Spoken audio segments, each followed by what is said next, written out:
the first encounter planned out, and then for wherever else, it's completely improvised. So, Cool. yep, that'll be fun. So I managed to figure out and deploy an array of macros in Roll20. oh yeah, And I think sharing these with the team would be helpful for everyone to kind of like customize some stuff that they might want to do. that'd be cool. Yeah. I'd But love essentially, when I click on my avatar token in Roll20, there's a menu bar that will pop up that gives me the macros I've made for my character. So I have all of my attacks and some of my spell things. Then there's a general macro toolbar that is always present at the bottom of the screen. And I have this one set up to whisper myself the different spells that I want to remember I have, such as comprehend languages. That might have been helpful last session. Oh. Yeah. Oh. Right? Wait, you have comprehend. Right? You have comprehend language. I have comprehend languages. Yeah. You're a. All right. Yeah. All right. Cool. Might have been useful. Yeah. Might have been. It'll be fun. I mean, I don't plan on using it too often because as a warlock, I have very limited pack slots. But like in a pinch, it's there. Absolutely. No, And then if you want to, go on. No, after you, sir. I was just gonna say that if you want to kind of like toy around and test with stuff in Roll20, you can type in / whisper to myself, I think, and it puts you into a mode where everything you type, only you will see it. And then it disappears when you close out of the window and come back. So like if you're playing around with macros, when we all log back into Roll20, there won't be 10 pages of random nonsense that everyone can see. It'll just be visible for you. And if you want to toy with stuff like midstream, you can do that, and no one's going to see it. Oh, that's fantastic. Okay. So yeah, that was a helpful little thing I came across there. I like that. Yeah. I actually want to sit down and watch all the how-to videos on how to do stuff in Roll20 and make sure that I've got everything, or make sure that I'm maximizing my usage of it. But also, I might phase out beyond 20 and have everybody do character sheets in either Roll20 or D&D Beyond, but without the linking, because I feel like that we've been dealing with some weird dealing with weird RNG issues lately. Yeah. So, yeah. Yeah, like a lot of the macros that I did, I took them out of what Roll20 does, and it's just or out of Beyond, put it into Roll20 so I don't have to switch back and forth between windows when I'm accessing the stuff that I use constantly. Yeah. All right. Let me see here.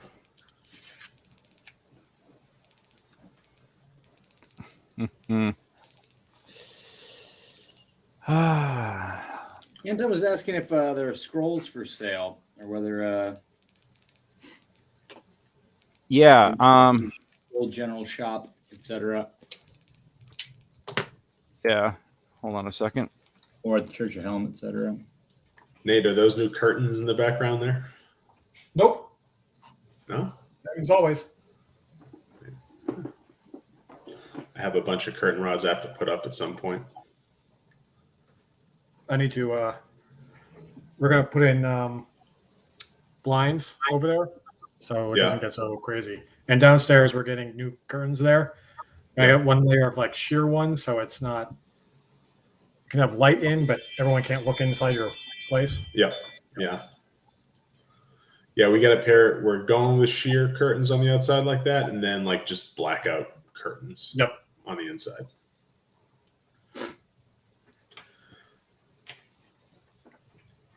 We got new stuff for the kitchen. Got new containers for Legos. Oh yeah. What'd you get for the kitchen? We got a hutch for where we used to have the kids like art thing that was like overflowing with junk and stuff. So we bought an actual like nice tall thing. Nice. All the art stuff gets put in the bottom, and like we display stuff on top. There you go. Now, tell me about these Lego containers. That's the most important thing. Oh, it's like the one that we have in the living room, the display thing. Yeah. Like the glass things. We bought another one to put on top. Oh, to display stuff. Okay, yeah. Yeah. We replaced the broken DVD cabinet. Yep. And actually got something to display things. And now Lexi knows that the doors are not for Pull-ups, Right, sit-ups, yes. or general sitting. Yep. That's good. We all have to learn that at some point. Yes. She finds other things to break in interesting ways. Uh, I took out a towel rack once pretending it was a pull-up bar, so I understand. We were woken up in the middle of the night the other day because the shower rod holding up the shower curtain fell in the kids' bathroom. Oh, yeah? So nothing like hearing Must have been a pleasant crash in the noise at middle like of the night. 3 in the morning. Yeah. What the hell is that? It was breaking in. Yeah. We got music now.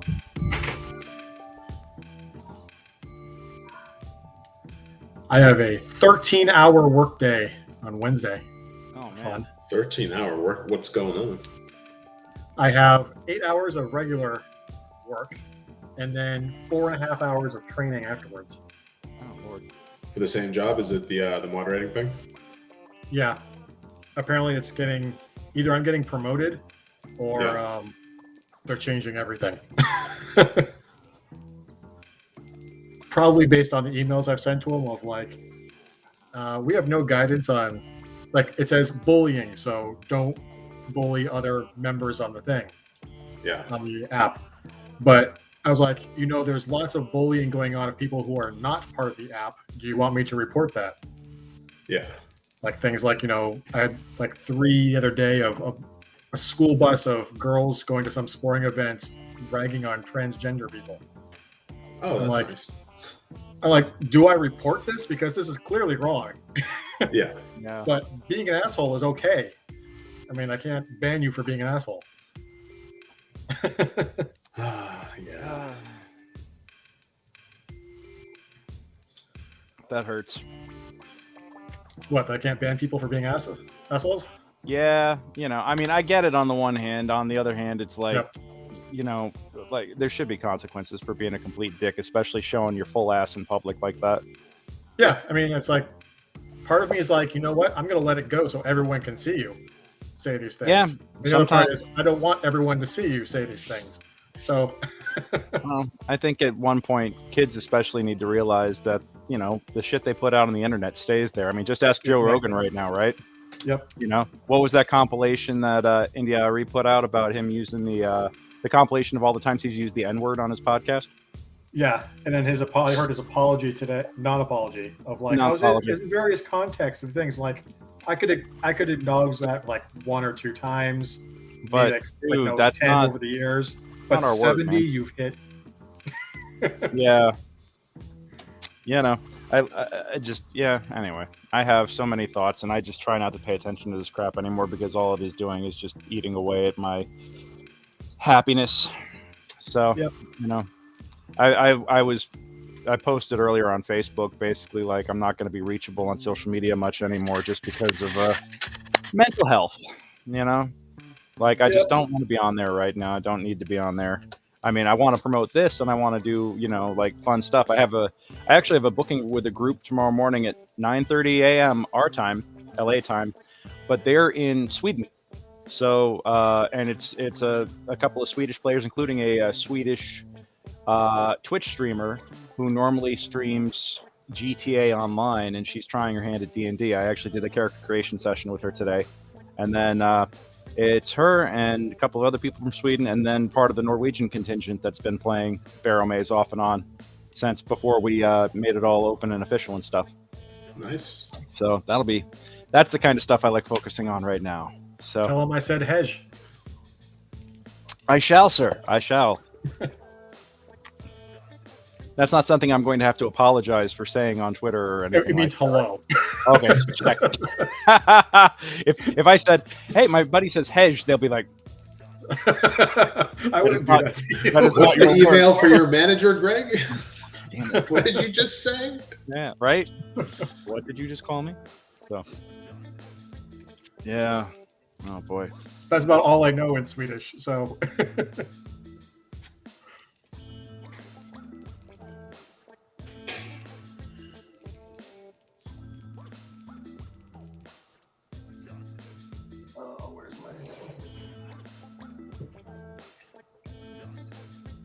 Oh, Greg. Yeah. I've been studying.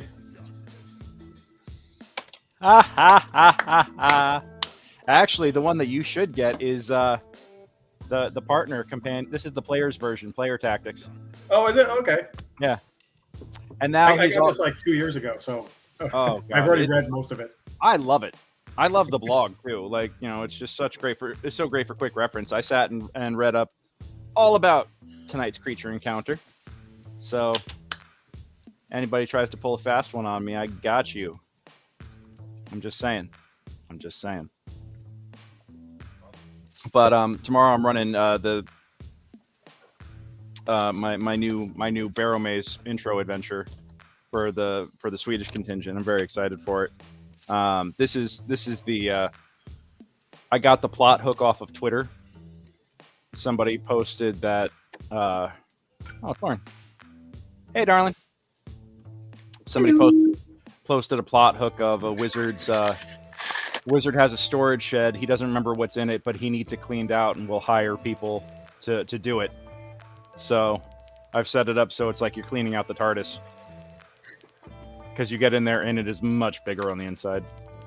So there's going to be... Awesome. Yeah, I'm trying to finish a puzzle that's going to involve color theory and mixing potion components together to get a particular potion that they need to exit the shed. So I'm trying to finalize that tonight and make sure that it actually makes sense. So usually I do all my best thinking in the shower, so I might take a 20-30 minute shower tonight just to like think it through. Use the Disney song for colors. Oh, which one? Colors of the Wind? No, not that one. Yeah, that's the only one I could think of. It's with the duck guy. Oh, I was thinking, I mean, the funny thing is also like being a lighting designer, the base trio for light is different than the base trio for pigment, like solid paint or liquid, So it's because it's red, blue, green is the lighting base colors. So I'm trying to remember, like, no, don't. You got to do red, blue, yellow, not red, blue, green. It's cyan, magenta, and yellow. I don't do that CMKY shit. There you go. You're not wrong. This is an RGB household. God damn it. Red, yellow, green, red, blue, blue, blue, red, purple, green, yellow, orange, red, red. Oh, is this Guitar Hero all of a sudden? Oh, no, shit. that's the Spectrum song. Okay, I'm gonna have to listen to that one. Was... Johnny. Hey, Johnny. Good to see you. They do not want to I don't think they're live streaming that one. I will check with the Twitch streamer. She might fire it up, but I don't know. So that's I wasn't planning on streaming it, but if they want to stream it, I might fire it up and see what they do. I don't want to put anybody in that group on the spot though. So, yeah.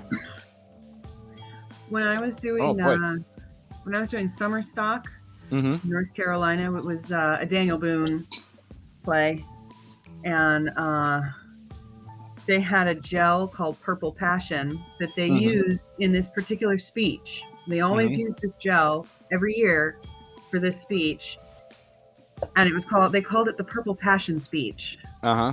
Because it always used that light. Okay. Well, I like that. I do have my favorite gel colors that are my go-tos. I like just good 2700 Kelvin amber. That's like my go-to for pretty much everything, because everything that I want to just make it look warm and inviting. That's my baby. I think it falls in the bastard amber spectrum. One of Nathalie's friends, who's a animation director, DP in photo. His favorite, named his daughter after his favorite gel color. Oh yeah, Opal. Yeah. Opal? And I was going to say bastard. Really?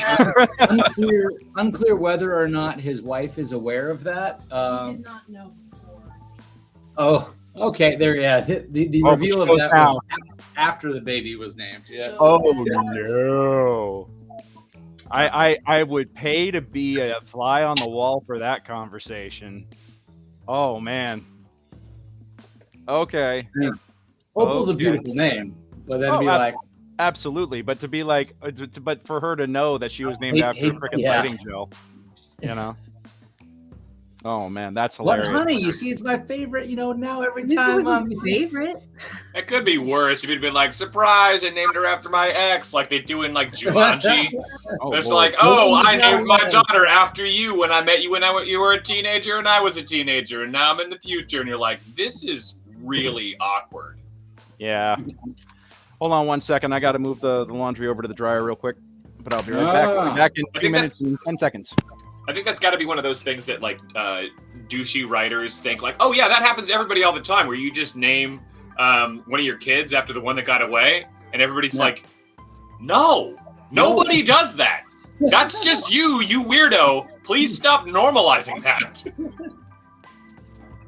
Not to marry Also, couples. don't name your at least. kid after a pet you previously had. Indiana.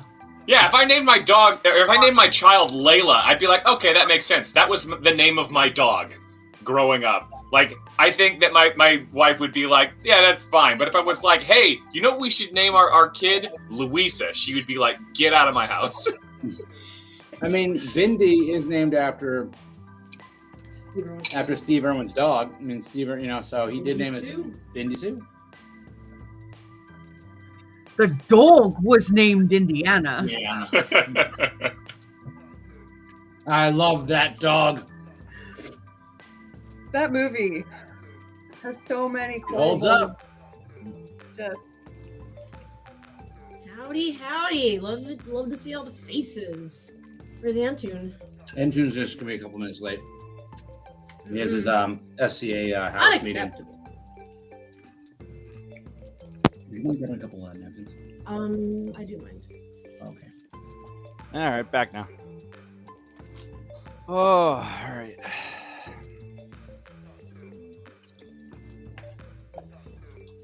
I got a fun item in the mail today. What'd you get?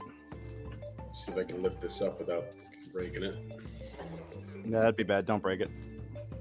Oh, there you There's go. a stand for the headset, and it swaps out the controllers to have rechargeable batteries. And I love the little like magnet thing for charging it. Well, that's And fun. once it's actually plugged into the wall, the clear piece here lights up either red or blue, depending on whether or not it's charged or not. Okay. Okay. Just gotta find a spot to put it. There's no room on my desk, First world problems. right? All right. Well, we know what that means. All right. Well, good evening, ladies and gentlemen, ladies and gentledems. My name is DM Greg, and I am your Dungeon Master this evening. Welcome to Secrets of the Barrowmaze for February 7th, 2022. I am here with the Brute Squad, and tonight we will be continuing our adventures, rather misadventures, in the land of, in the Duchy of Eric, the village of Helix, just north of the Barrows. I have something. I can't say that I have something planned tonight because everything about Barrowmaze is pretty much randomly generated, but tonight I'm even more randomly generated than usual. I have a prompt, and we're going to see where this goes tonight. So I'm very, very excited for that.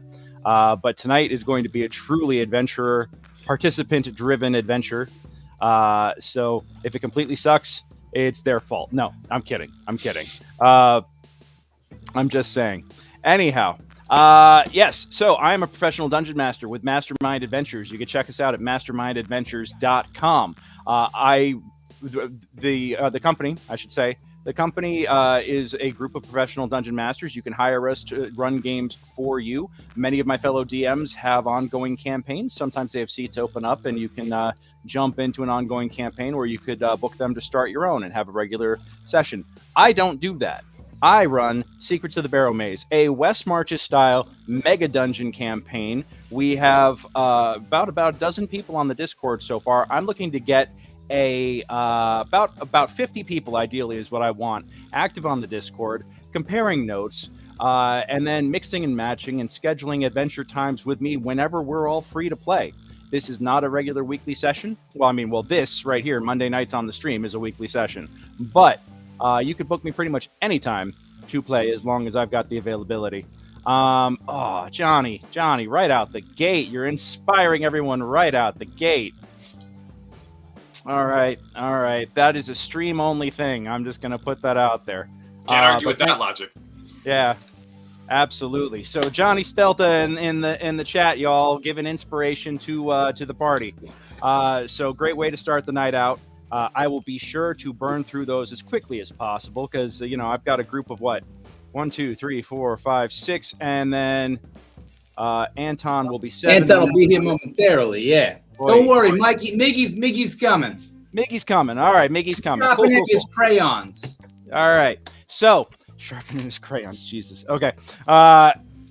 Anyhow, yes, this is a campaign where I encourage a number of players to get in. I want you guys all chatting in the Discord, mixing and matching, and then going out and exploring this 300+ room mega dungeon. And if you get bored of doing that, you can go out and explore the land of the Duchy of Helix, the Duchy of Eric, and learn about all the intrigue and everything going on there. There's even a whole other dungeon that's not the Barrowmaze hidden somewhere on the map. But you can learn more about this campaign at secretsofthebarrowmaze.com.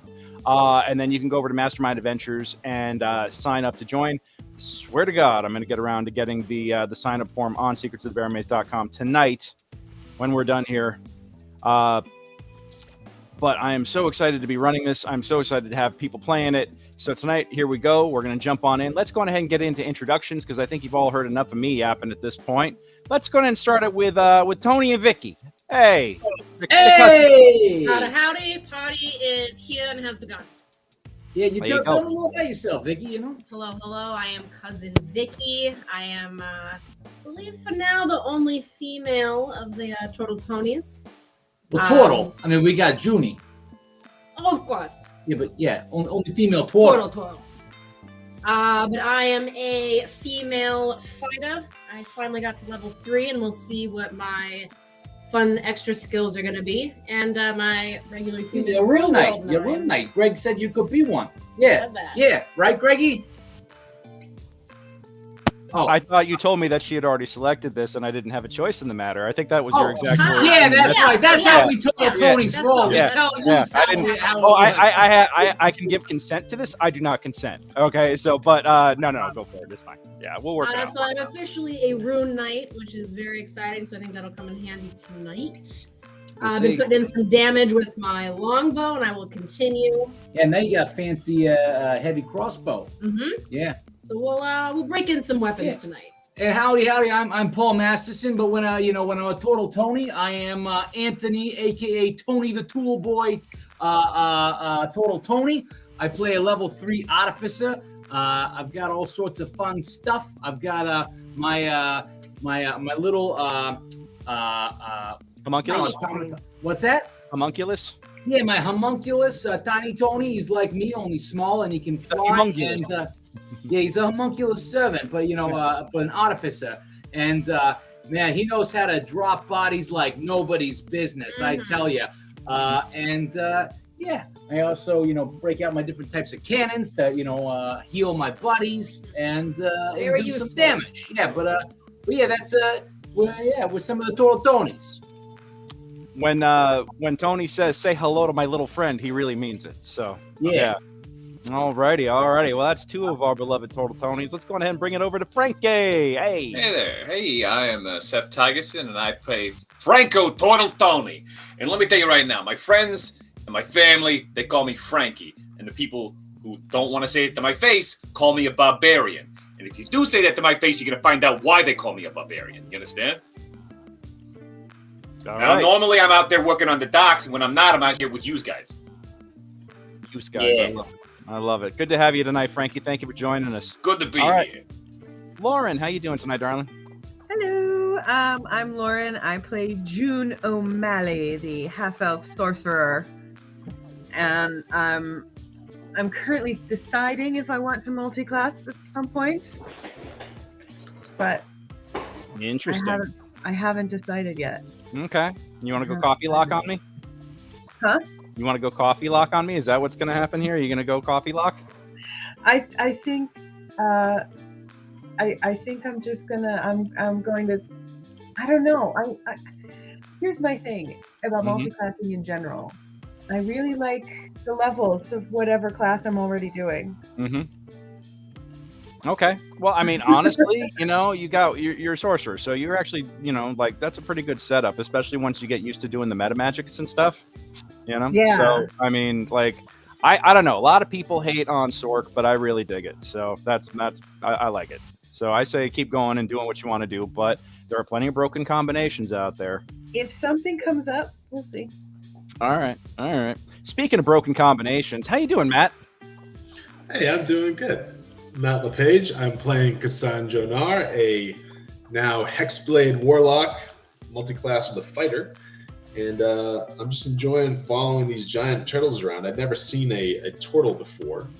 And not only did I encounter them, but I'm hooked on the Zaz that they brought over to the Barrowmaze. And I'm just having fun putting foot to ass in the name of generally helping people. I love it. Great to have you tonight, buddy. And before, I know that we said that Anton will be joining us in a little bit, but right now, last in introductions for this round, first in our hearts, Mr. Nate. How you doing, bud? Hey, I'm Nate. I'm playing Duke of the Joes, who is seeking out the terrorist organization known as Cobra, which probably is a bunch of snakes or something. Well, you have no idea just how well you actually pipe into the campaign, but we'll get to that eventually. So that's one of my lesser known talents is finding that niche. Yeah, you've definitely found it, and it's going to cause you a world of pain, but I'm very excited for that. So very cool, man. Yes, we have the Saturday morning cartoon squadron. At this point, I need an artificer to play some Transformers or some other crazy stuff. But yeah, if you want to join up, just for I would have played a one of those mech things from Eberron, whatever it's called. But you said they weren't allowed. What? No, Warforged. I hate to say this. I've actually rescinded that. Sorry, Nate, but I have rescinded that because of the number of folks who, we actually have a pretty sizable body of player body already. We've got a fairy barbarian running around. We do have a couple of Warforged running around and all these other things. And it was like, I wanted to restrict it to player handbook only for new players, but it really didn't feel fair when I've got a whole party of turtles playing on Monday night, and then I tell everybody else, no, sorry, you got to play one of the basic 7. So it didn't sit right with me. So now everybody these guys get cheat codes that you don't have. Sorry. I mean, technically, the turtles are in the turtle handout. They were originally not even in a book. They just came on their own, as turtles tend to do. That's true.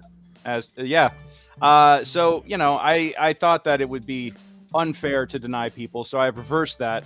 But Duke of the Joes is a pretty handy and awesome character, so I hope you will continue playing him, even though your next character could roll up to be pretty much whatever you want, as long as it's a Wizards published supplement.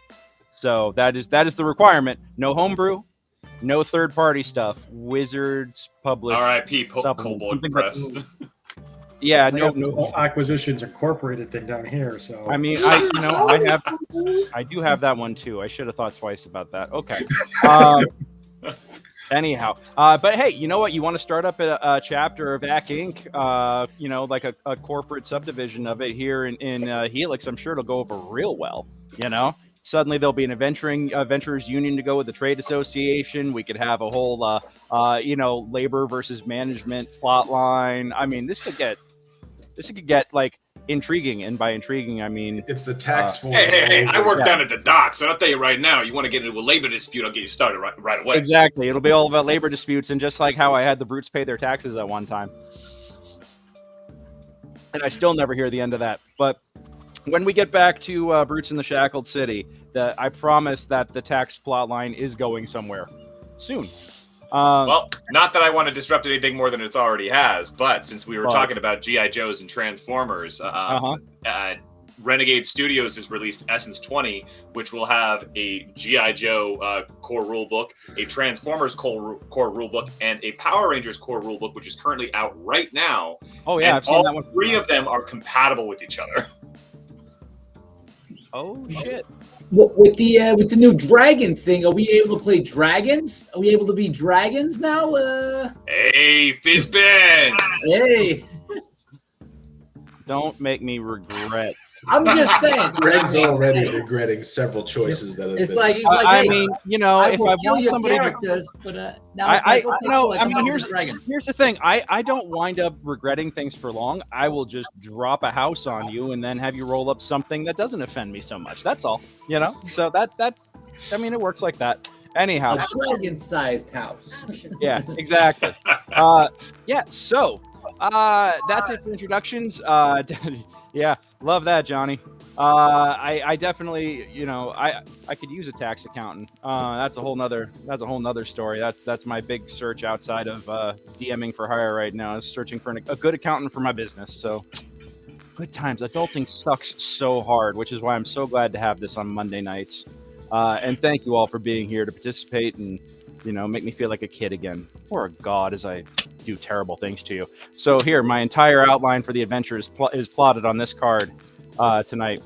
All right, Johnny, send us that screenshot for that later. Yeah, I don't know if that might be a little too quick. I think my reflexes were just too fast for y'all, and the autofocus sucks. So, anyhow, let's go ahead and get it all fired up.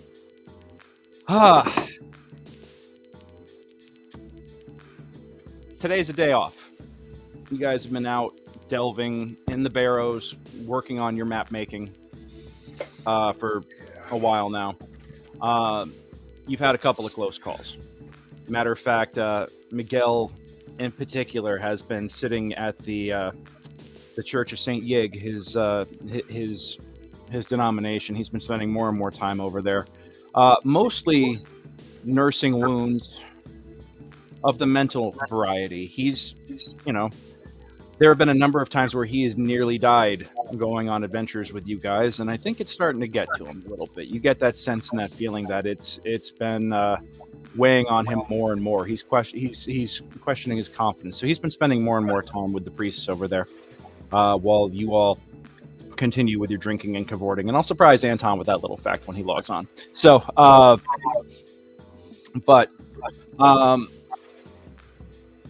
you're taking a day of rest. You're hanging out at the early grave.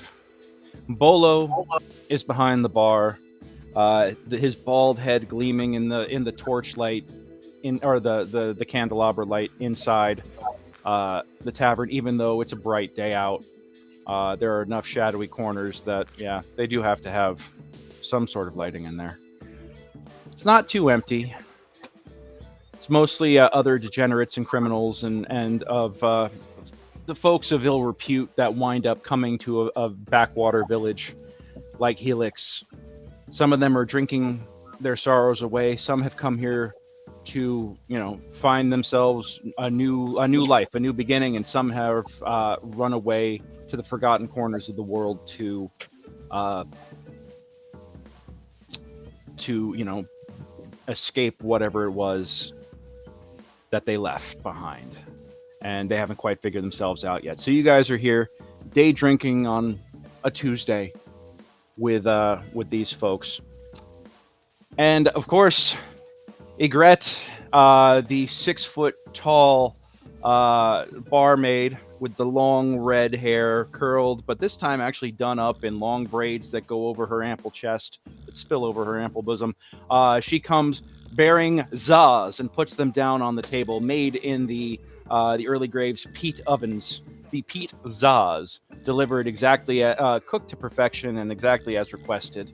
You have to admit that they've gotten pretty good at making good old Mama Tortletoni's recipe, even if they're, you know, like warm-blooded pink skins. So, as you sit and take a moment to reflect and appreciate the wonderful scent of the za, give me a round of perception checks.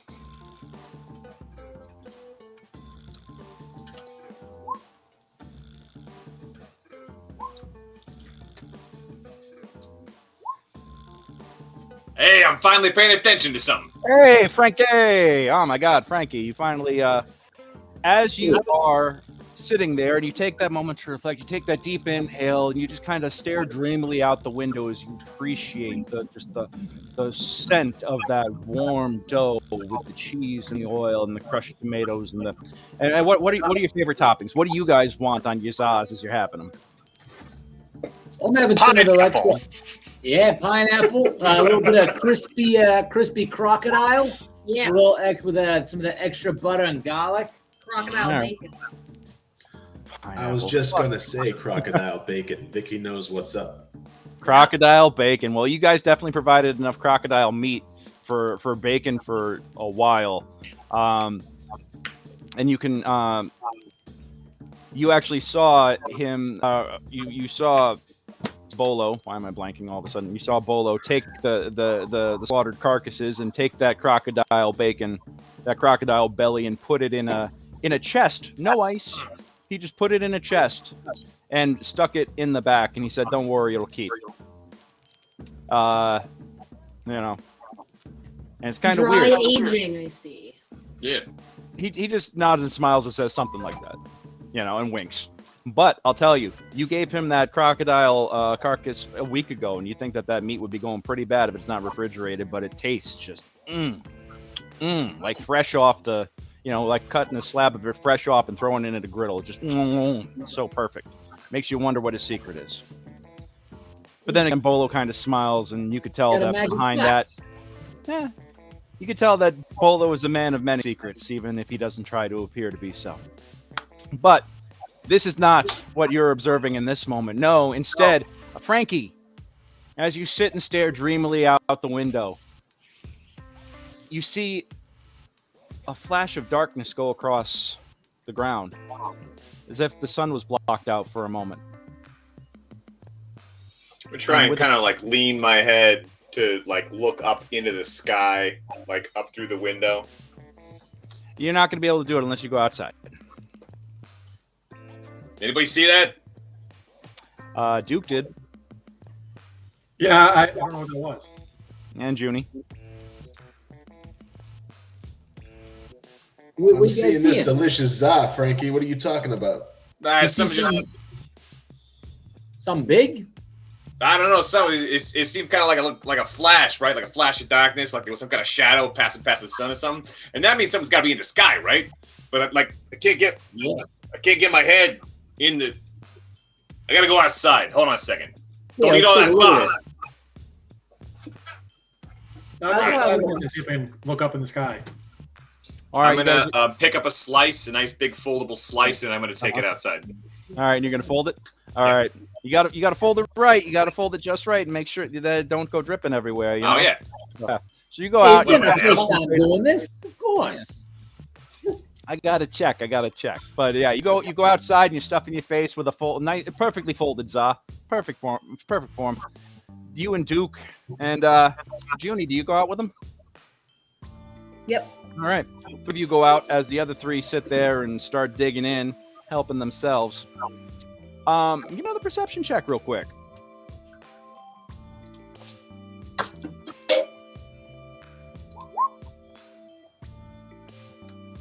Damn. 21. Yeah, Frankie. Let's go. Frankie, you see a what looks to be kind of coming, like circling around in the air, something large glinting in the sunlight, like almost as if it's reflecting the sun. That you look up into the sky and suddenly you just get this burst of light in your eyes, and it's like, oh, what is that? And you can go, wow, it's right there. I can't tell exactly what it is. I got something up there, something circling around. It's sort of reflective and whatnot, and it's got to be big if I can see it from all the way down here, right? Yeah. And Anton is here. Hey, Miggy! Miggy, give me a perception check, Miggy. No, I'm working on it. I'm a little late. It's okay. Give me a Well, perception. wait. Is Miggy even there, or is he over at the church? Well, hold on. You'll find out. Don't worry. Oh, okay. Yep. Answers will be had, I see. Yep. Yeah, Mickey, apparently you've been spending some time over at the Church of Yig because you've been a little bit worried after your close calls. You've been doing a lot of hoping and praying, my friend. Yeah, I'm not great at praying, but I try. Yeah. So you've been spending a little time over there getting to know the folks that run this particular church, and you've been sitting and meditating on the fact that the last couple of times you've gone out, you've nearly died. And yeah, what's your do you remember what your wisdom bonus is off the top of your head? My wisdom bonus is +3. +3, and are you efficient in perception? Yes. Oh, there you go. Yeah, you know what? I'm gonna say that you are meditating in the back garden behind the church, and you feel it more than you see it, but you feel something block out the sun for a split second. Oh, that's not good. And Hold it kind on, I gotta relaunch real quick. Sorry. Oh, it's okay. Yeah. Well, crap. All right. So we scared the hell out of Miggy. Oh, here he comes. Honestly, that felt like the perfect transition. He's just sitting there meditating, and then all of a sudden he feels the thing, and he's like, oh, crap, and has to process it for longer. Because in my head, I'm sitting here going, you said that he was mentally damaged, and I'm going, who you calling mentally damaged? He just needs a little bit of extra time to process things. You don't talk about my brother like that. Yeah. Yeah. You talking about family? Talking about my family. Yeah, So, don't mess with that. okay. Yeah. So the something blots out the sun. That's not good. It kind of went by over your head, and you kind of felt it more than you saw it, but you felt a shadow pass over you very quickly, and as fast as it was there, it was gone again. But give me, and as you look up into the sky, you can hear something like disturbing the stillness of the quiet. You can hear like a whoosh, whoosh, whoosh, whoosh in the air. More than you roll an insight? Yeah. No. Yeah, no, you're like, hey, there's something weird going on. So you think that you know, and as you are sitting there, again, it is a very quiet day. You can hear in the distance, you can hear the door of the early grave open up, and then you hear your brother Frankie kind of go, oh, hey, yo, whoa, what's that in my eyes here? Just kind of him crying out, and that piercing the otherwise perfect stillness. Oh, Frankie's in trouble. I gotta come help. Okay. So Frankie, as you are stepping out, you're looking up in the sky. You can hear Miggy joining you from across the courtyard, coming into the center of town. Hey, Duke and Junie, you hear that like foom foom foom sound? Hey, Miggy, how you doing, man? Yeah, it's probably a falcon or a raptor. You you can hear the wings, so it's definitely not a hornet. The sun vanished for a moment, and then I heard you were in trouble. Yeah. It's in my eyes, you know. I'm trying to protect these peepers. You know, I got a long time I got to work. I don't know. It's okay. Don't worry about it. Look, what we got to do right now is we got to figure out whatever the heck this thing is, because if something is that big, hanging out over town, just circling, that can't be a good thing, right? People don't just circle.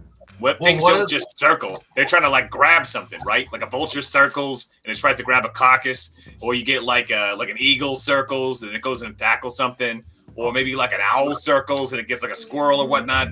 Like I'm just thinking about things circling, and that doesn't sound good to me. You know what I'm saying? Well, but I like circles. Junie, check your DMs, Junie, in roll 20. And as all of this is happening, I run out with like half a pizza and beer, and I say, "Oh, baby Mikey," and I give him a bunch of alligator bacon pizza, which is a new specialty pizza. Yeah. Guys, Like you've been missing out on stuff being in the garden and meditating. I know you need to do it, but you're missing out on stuff. Guys, I think that's not a falcon. Oh yeah, what is it? And you gotta keep up your strength, Miggy. I don't know, but it's bigger. Lauren, What are you guys doing out there? do you have nature or arcana, or both? Which one do you have? Arcana. Give me an arcana check, please. Yeah, you don't know what it is, but it sounds bigger. And I will tell you this.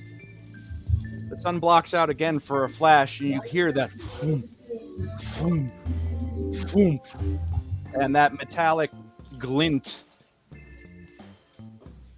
Above you, you hear, oh! And like a cry of surprise. I don't know if that's my music. Who's got all this music? Yeah, there we go. Oh, got it. Anton's got it. Oh, gotcha. Got it. All right, He's no taking worries. care of it. He grooving. All right, well, I'll keep our hip hop track here down just a little bit. At one point, I will get back to using Sirenscape, but it's just complicated to set up. Anyhow, you hear like an exclamation, and then you hear foom, foom, foom, and above you,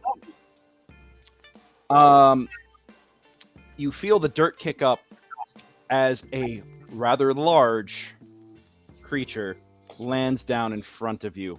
The brassy metallic skin is a little dull, but it is developing nice shiny patches of just like this gorgeous brass color.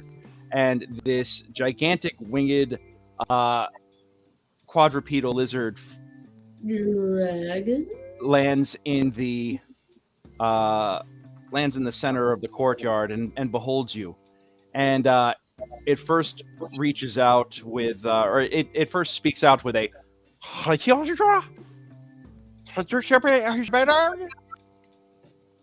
Whoa, man! I don't understand what you're saying. What's going on here? You're circling around. You're landing here. You're speaking weird things at me. What is even going on right now? What language are you speaking? What languages do you guys speak? I speak Draconic. Okay, sounds a lot like that. Do I understand any of it? Yes, you do. As a matter of Like fact, it says Draconic. no. It sounds like Draconic. It is Draconic, and this creature looks down at you, and you do recognize it. I mean, even a crappy roll will tell you that this is a metallic dragon of some variety. Has landed in front of you, and it says, "Hi, hello, hi. I'm looking for my friends."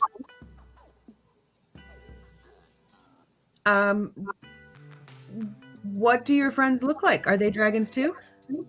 No, they're well, there's a green one and there's a short one, and there's another kind of short one with like dark face stuff kind of hanging off of them, and then there's the really nice one with pointy ears and big hat with a big feather coming out of it, and they said they'd be back for my party, and I don't.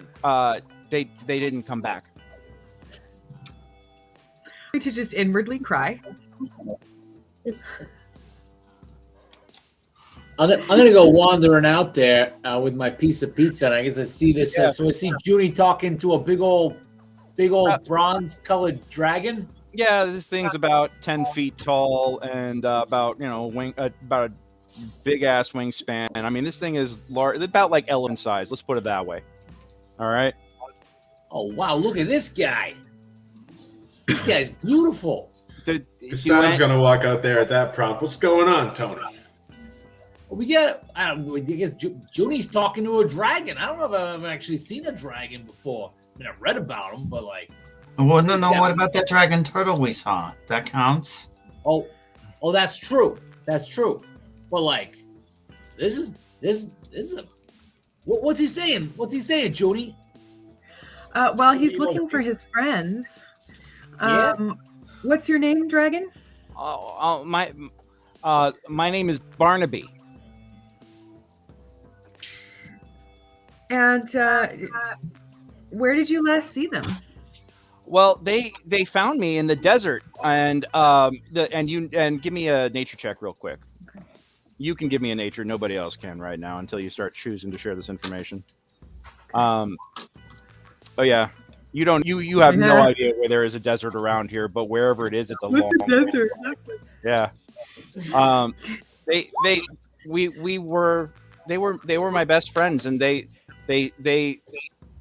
we hung out together, and they tell me stories, and we sang songs, and they shined my scales, and we gave them gifts, and we were all hanging out. And then they said that they had to go, but then they said they'd be back in 4 moons and that I'd throw a party for them to come back. And I waited for 4 moons, and they didn't come back, and I sat there all day with my party hat, and I had the party, and I had the favors, and I had everything, and they never showed up. So now I'm looking for them, and I'm worried that something happened. Okay, well, I will turn to my friends and tell them what he has told me. Okay. Can I use survival to know how far away this desert is? Yeah, absolutely. Go for it. 19. Yeah, you know that the desert is weeks, maybe even months to the south.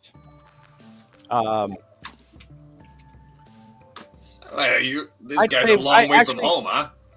Actually, no, pardon me, because I keep forgetting that this is an incredibly hot climate here. This is swampy, so it's probably weeks, months to the east. Yeah, so walking, he could probably he could probably do a lot faster flying, but still, he's a long way from home.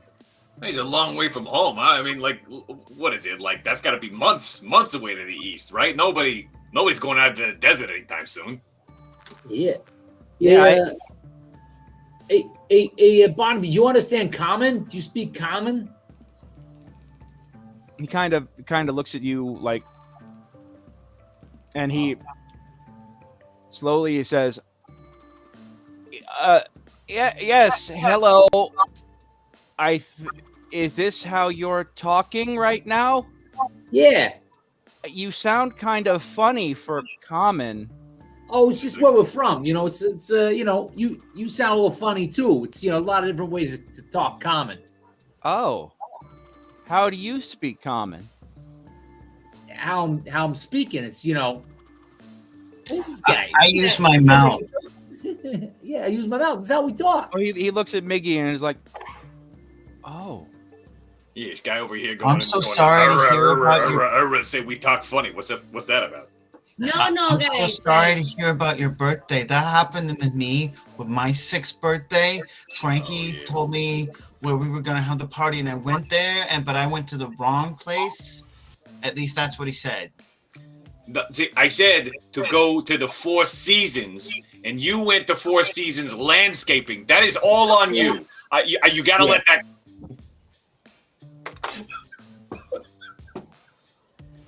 It's a common mistake, I've heard. I mean, yeah, happens more often than you'd think. Yeah, we still got you your cake, Miggy. Yeah, we got your cake. We found you. I understand. I'm just saying. I understand. You're saying mix-ups happen, right? That's what you're saying. What happened? Yeah. So you had one that was little, and another one that was little but had a beard. Mm-hmm. Mm-hmm. And then an elf. Did he play instruments? He had He had a hat. Well, he's like trying to. You could see that he's trying to work his front. He kind of rears back on his hind legs for a moment and kind of works his front claws like a little bit.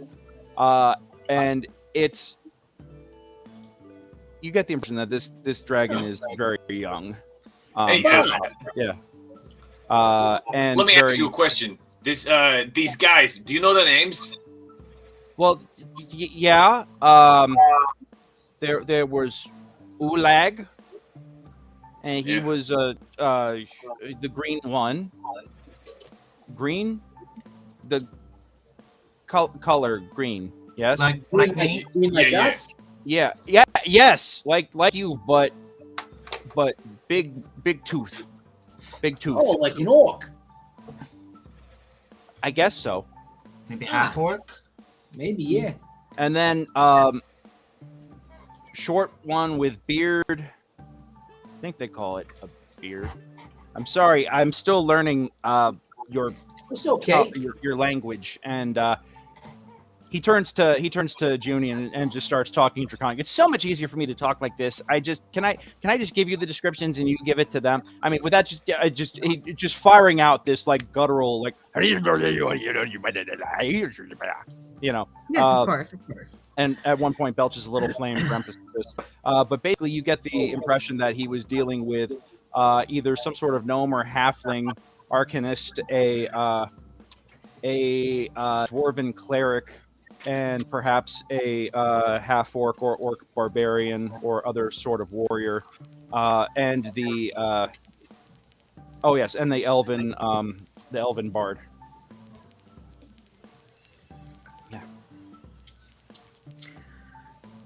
So I'll let the others know the descriptions. What do you guys think? Should we try and help him find his friends?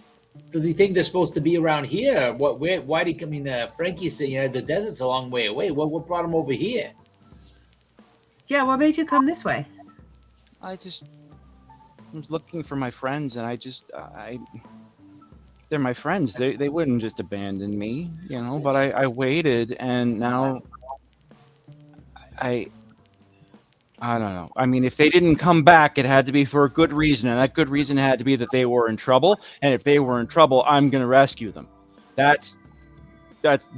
These are my best friends, and they would never.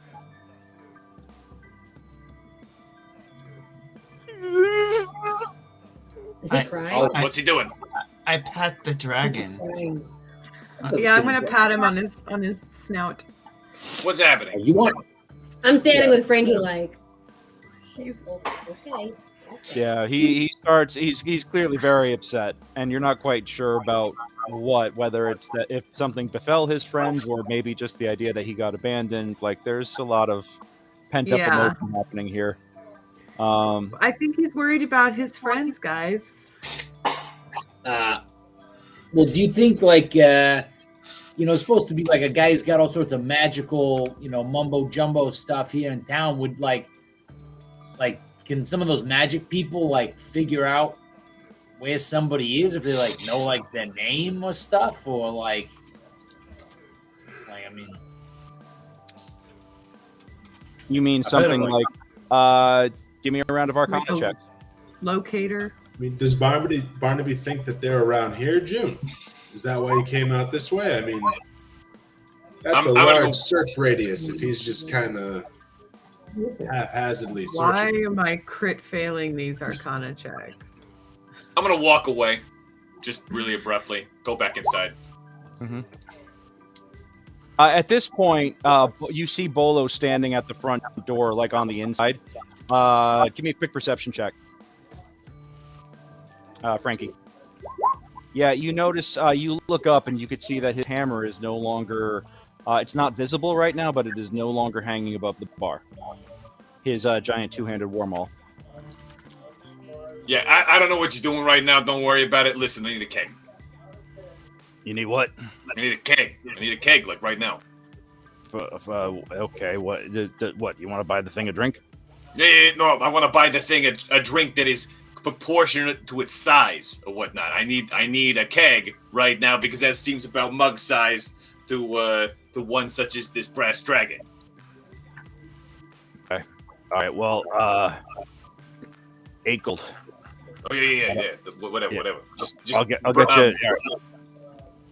Egret, give me a keg. Wait, you're gonna give the child dragon alcohol? I don't know how dragon ages work.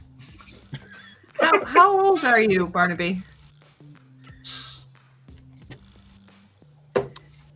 Well, I mean, what do you mean by that? Well, I'm just wondering, are you a baby dragon? Are you a juvenile dragon? I'm more than a hatchling. I'm working on my own horde. Thank you. I'm very work. I like to think of myself as maturing. Just ask him if he wants a beer. Does he want a beer? Would you like a beer, Barnaby? I've never had one. This sounds fascinating. What is beer? It's a very special drink. Okay, I'll have some very special drink. That's fine. It's okay if you don't like it to spit it out. Okay. Yeah, you know what we should do if you were looking. We could celebrate. We can celebrate his birthday with him if he was getting ready for a party and he's been waiting for his party. We can celebrate, and we're good at celebrating. Yeah. Yeah, let's have a party. We have Zaz. We have beer. Get some more beer. Zaz for him. See if he likes it. Is the town square fairly large? Like, is there like a big open space? I mean, it's a decent sized square. You guys have all graffitied my map, you degenerates, but we'll go on ahead and show it to everybody else here real quick. Just, Let's go see where stuff is. yeah. Is it? I'm actually getting DMs on Discord. Thank you, Goblin Duck, for reaching out. We have a couple of fans of the stream here watching this evening, so thank you guys for joining. Yeah, we're gonna see how this goes. Let me see here. What did I do with the map? Oh yes. So you are currently in the center of town. Oh my God. I'm just gonna kill all of you. You know, that's it. Rock fall, everybody. I'm not seeing it. I'm not You seeing both- it. I'm moving. Oh, now I see it. Oh, you didn't see the other one. At least you got rid of all the dicks. Thank you for that. But yes, the portal. Did we get rid of all the dicks? Well, no, Look, you they're just still grew over them. Okay, so anyhow, yes, this is the map, and you guys are oh my God. All right, so you guys are currently sitting in the town square, right about here. Barnaby's hanging out. He's close to the stables. You can hear, by the way, the fact that the mules and the horses tied up behind the Silver Standard are kind of unsettled right now, and you see that Mazas has come down from his tower. Bolo is hanging out at the front door. Pretty much everywhere but the brothel has people peering out doors or windows or standing out on the front porch with a little bit of trepidation, because things like this don't normally come to town. Normally town is a very safe place. So today, for there to be any sort of, large-scale visitor is a very unusual thing for them. Bunting. We need bunting. Yeah, you know what we need right now? I agree with you, Junie. We need to throw a rager right now. Yeah. People don't just that would be a barbaric thing to do, to just run out on somebody. And listen, we don't know where your friends are, but you don't know their names, and that's going to make it a little bit difficult. And contextualize. I don't know if you can translate any of this or if you can understand what I'm saying, but maybe just read my lips, follow along. I'm thinking. I can help translate. Thank you. Okay, sorry. So there's one or two possibilities, and you can correct me if I'm wrong here, okay? One, you have these wonderful friends who you became such fast friends that you do not know most of their names or anything about them. Well, I know their names. Well, you knew one of their names. Well, I knew Ulag, and I knew. Okay, yeah. I knew the rest of. I was just telling you what they looked like. I'm sorry. I know their names. Oh, okay, yeah. Because Ulag sounds like kind of a fake name, if I'm being totally honest. Well, no, he's the green one. What's your name? Oh, I'm Frankie. That's what my friends call me. And if you're gonna be my friend, you can call me Frankie. I like friends. I would like friends. So I'll call you Frankie. Oh, good. We like friends too. Yeah. We haven't had a dragon friend before. That sounds fun. Oh. And he looks at Miggy.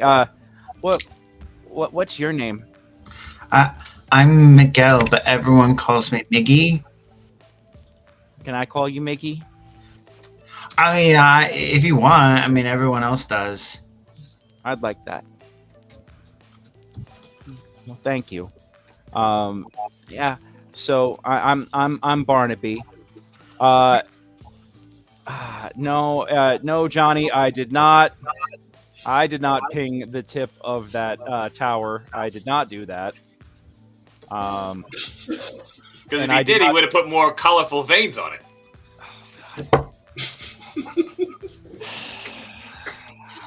That just popped up out of nowhere, huh? Oh. That is what she said, yes. All right. Yeah, that's what I just said. That's not what they had in mind when they erected that tower. I love it when my really own thrust into the sky, don't it? Oh, they really cocked up the architecture on that one. Oh.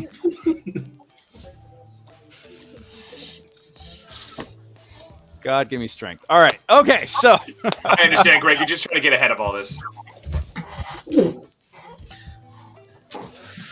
I have so many responses, but they'll all get me fired. So we're not going to go towards them.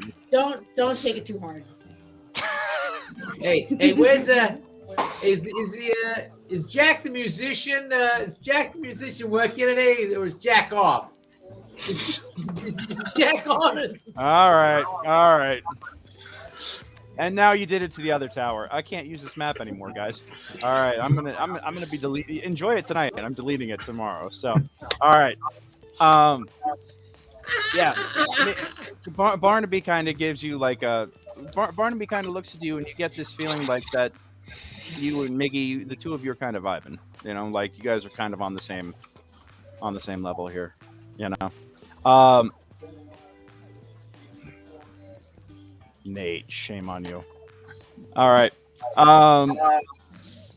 So you guys have two options at this point.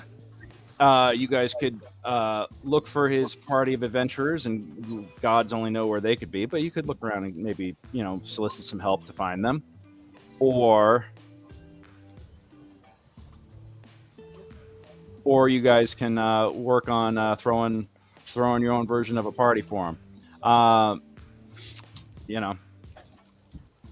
And hey,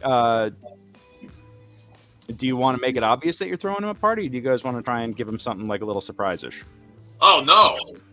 We are making this obvious to everyone. Right now, this entire town is wary of this dragon, but no, they don't realize he's a party starter. Yeah. Okay. He's not going to blow it up. He's going to blow it out. Well, he's a fire dragon, so hopefully he won't blow too much out. And just hopefully he doesn't blow it. All right. Okay.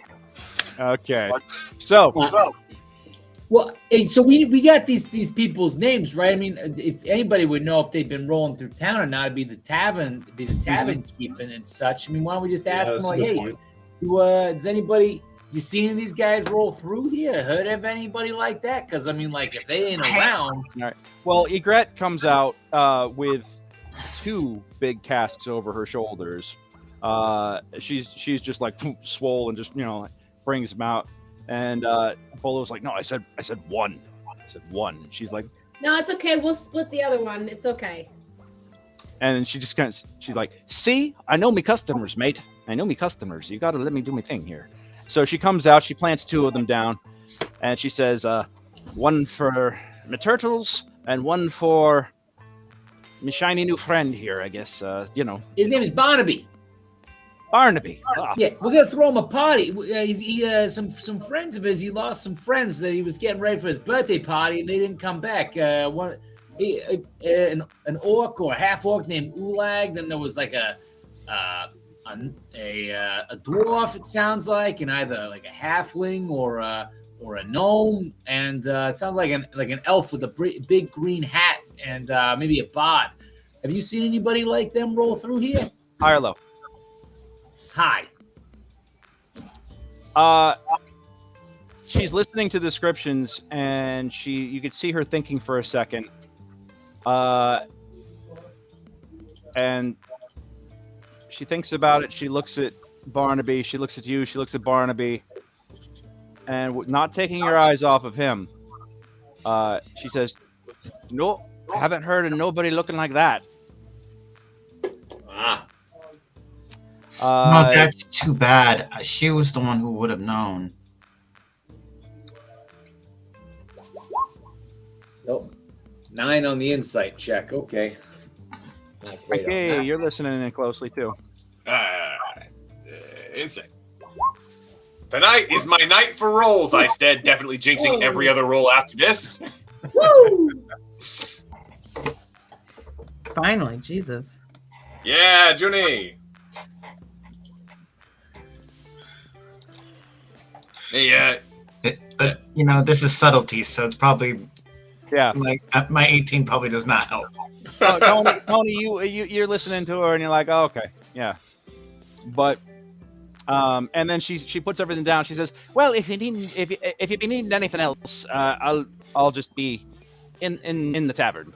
Oh yeah, let me follow you over there in a second. But hey, Barnaby, you can have a drink of any beer you want, as long as it is the Royal Crown Ale which you got in front of you. Oh, okay. Which one's that? I'm gonna pop one of these kegs for him to drink it, and then say, "This one." Okay, so you pop it open, and Eckart heads back inside, and you can see her like pulling Bolo aside, and they're talking quite animatedly. But you pop the keg and you pop the top off, and you go here, and he takes a second and kind of sniffs it, and takes it long, pinkish forked tongue, and that's not bad. I kind of like it. There you go. Oh, it kind of makes my tongue a little numb. That's weird. I know the tongue numb was not. Yeah. But it's working. Yeah. All right. Yeah. So you don't gotta drink. You don't gotta drink if you don't want to, and you don't want to. I kind of like it. It's not You good. gotta be careful if you're flying through the sky and stuff, because this beer and alcohol, it can make you a little wibbly wobbly. It can make you real giggly, but it can make like moving around difficult. You're a big guy. You don't want to be smashing into stuff. Yeah, if you want to go get drunk, we can go in the field and back and just have a good time. Yeah, we can have a friggin' rager if you want. Give me actually give me an Arcana or a Nature check, either one of those, you guys. Frankie, you crack open the keg and you go inside, and just give me a quick perception check as you walk in the door. I'd also like to follow. You want to follow Eckart Frankie? in. All right. Give me a perception check real fast, Junie. Yeah, as you come in the door, you hear Eckart going, "Oh, I heard him. I heard him myself. I know what you're talking." Yeah, and then they kind of stop and see you coming in, and she's like, "Yes, yes. How can I? Do you need anything else?" Yes, we would like to have a nice big party for our new friend, and we can bankroll pretty well whatever I think we'll need. If you guys can help us keep everybody's mugs full. Okay, I think Bolo's like, they're looking at each other. They kind of share a look, and they're like, "Oh yeah, we can. If you got the coin." I'm gonna look at sort of to Frankie, be like, "I think we can do that." I slapped down 100 gold on the bar counter, and I go, "I want everything you got. Make this sucker a rager, and when you're getting started, you can tell me the truth about what it is that's going on, because I know somebody's not telling me something, and I don't like it when people lie to me." They both kind of look at each other. Give me an intimidation check real quick, with advantage. I was gonna get him drunk first. All right, yeah, finally, hey, a good roll. So they kind of look at each other very, very cautiously, and they look at the gold, and Bolo and Eckart kind of share a moment, and they're like, "You never, ever betray a paying customer. We know. All right. His friends came through here, and they were not his friends. Let's just put it that way." What's that supposed to mean? They came in here laughing about, laughing and joking about how they'd abandoned some poor, stupid dragon, some giant lizard. Played a trick on him and left after taking some of his hoard. They took some of his hoard? They did. Do you know what they took? No, they didn't say, but let me tell you, they had some flashy items on them. Oh yeah? Did they go into the barrows? I think that's where they headed. Haven't seen them since. It's been a little bit. Proposal, Frankie. Let's have a rager, and in the morning, we go find these guys. Yeah, Well, I like the way you think. I'll tell you this. I mean, you've been down to the barrows enough to know that if you don't come back you probably don't come back, if you know what I mean. I mean, now we saw them go south. They could have gone back to Iron Guard. They could have done whatever. If you know anything about them, maybe Mazes could try some sort of scrying or something like that.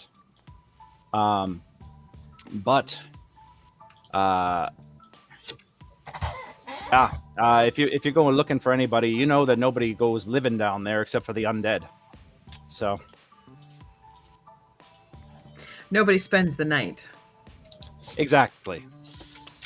No, nobody spends the night and lives to tell the tale. I got it. No worries. Step 1, we throw something that's kick ass. Step Barnaby 2, deserves a we party. kick ass. This is a All good right. plan. All right, so you guys have your moment inside. Outside, Barnaby is proceeding to totally just down that cask of ale.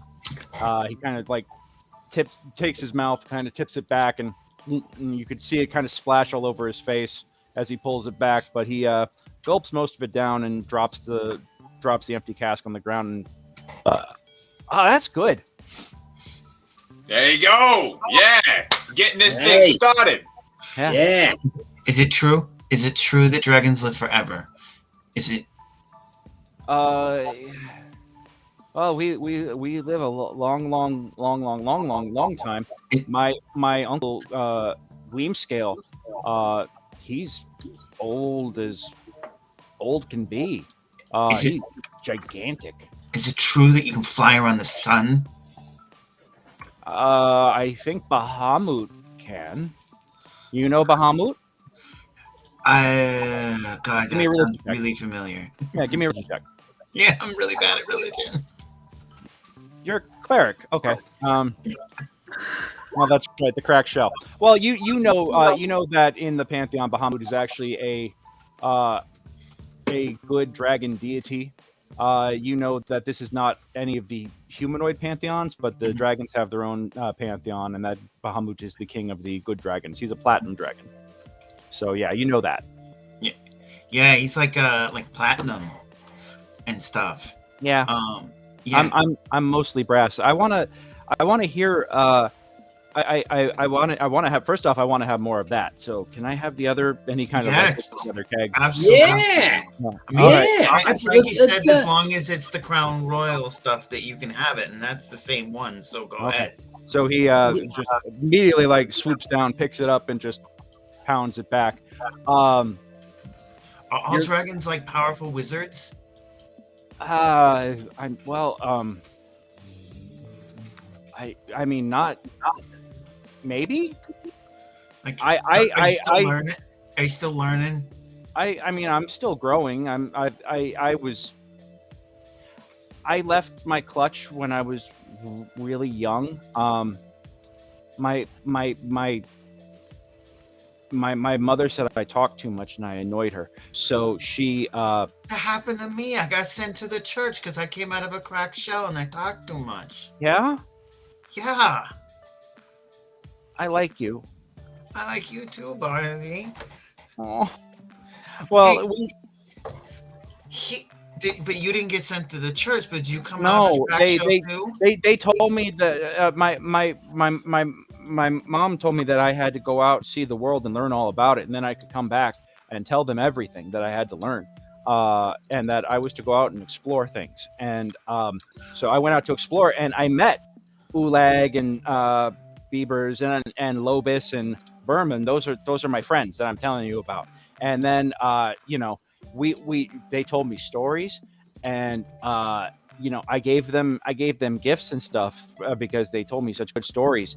And then nice. And then I said that I wanted them to come to my birthday party, and they said that they would be back in 4 moons, but they had to go someplace so they could get new stories for me. And they didn't make it back. So I'm out now looking for them. It's a dangerous world. They might have died. I almost died twice. I'd be very upset if they did. That would make me very sad. I'm sorry. Yeah. So, you guys, you can see that, as I mentioned before, you see most of the folks who run the town out kind of looking about. you see Bill Worth at the Silver Standard, kind of standing there, like beholding the sight in front of him, and Mazas is standing outside of his tower, his staff in one hand, just looking out with a bit of a scowl on his face, just kind of like, what do we have here? Kind of expression. And even Valeron, the elven bowyer, is standing off cautiously near his own shop.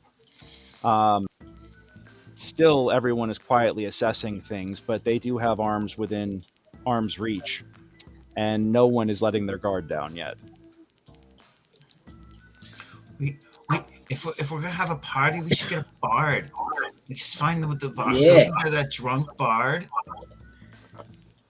Definitely need to find a bard. I'm going to come out. I'm going to ask Ygritte to come and help me distribute some mugs to some of our onlookers to see if they'll join us. And I just start yelling, "There's a party over here. We're celebrating a birthday. It's a big party for a big boy.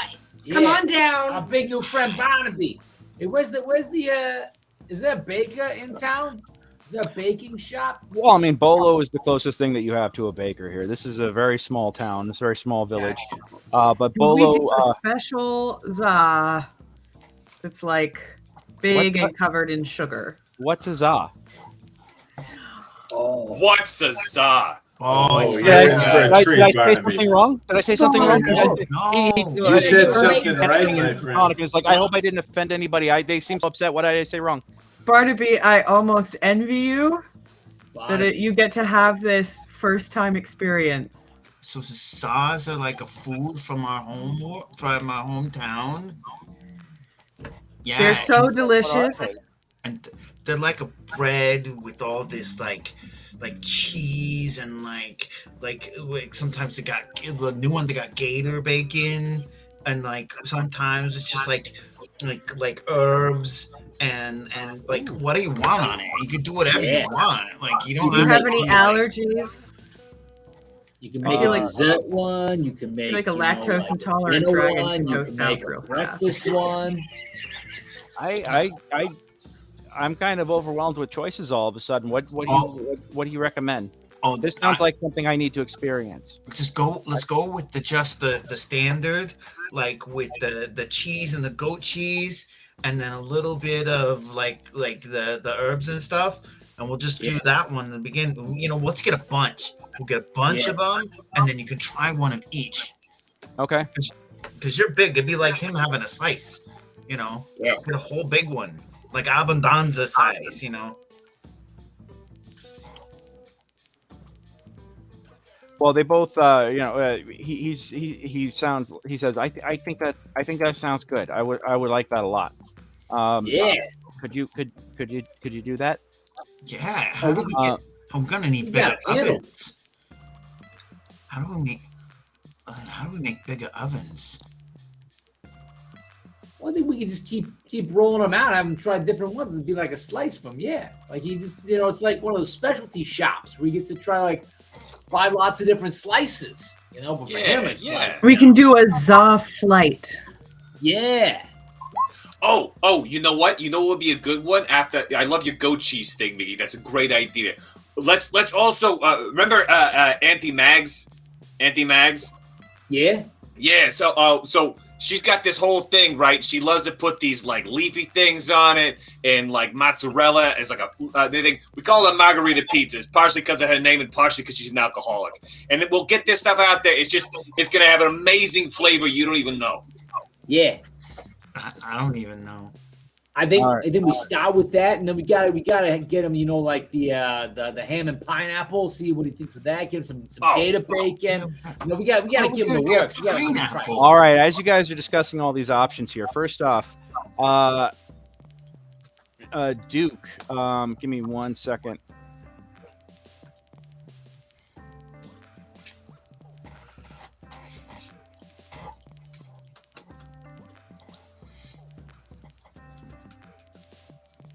All right, and then Casan, you were beholding this entire situation, and suddenly beside you stands a hunchback man with a long beard and a crooked pointed wizard's cap, and kind of a squinty look about him. And yes, dear friend, why is there a dragon in the center of town? What is going on right now? It's his birthday. It's his birthday. Yeah, we're gonna throw him a birthday party. Right. Yeah. And what if we don't throw the birthday party? Is he going to burn the place down? That is not the impression I have. Well, that's good. Okay, very good. So he's a friendly dragon, is what you're telling me. I'm sensing a little nervousness here on your part. No, he's a friendly dragon. Well, normally we don't get creatures like this coming just down into the center of our village. So yes, naturally I have my tower and everything else I need to protect here. So I'm very cautious when creatures come into to here. Yes. Good to know. So, what do you need as party to keep this dragon happy? Bunting. Well, I don't know if there's anything in particular. Do you you got any fireworks? Perhaps. Give me a moment. I have to go through my shed. And Mazes turns and just hobbles off back towards behind his tower. He actually has a small shed. You see him open the door and walk into what looks to be like an outhouse-sized space, but you hear him go. You hear footsteps echo as he seems to go down into something, and the door slams behind him, and you hear just like all kinds of stuff getting shifted around, and for comedy effect. Duke, you have wandered to the south side of the village kind of quietly, and what you see, give me a perception check with advantage, please.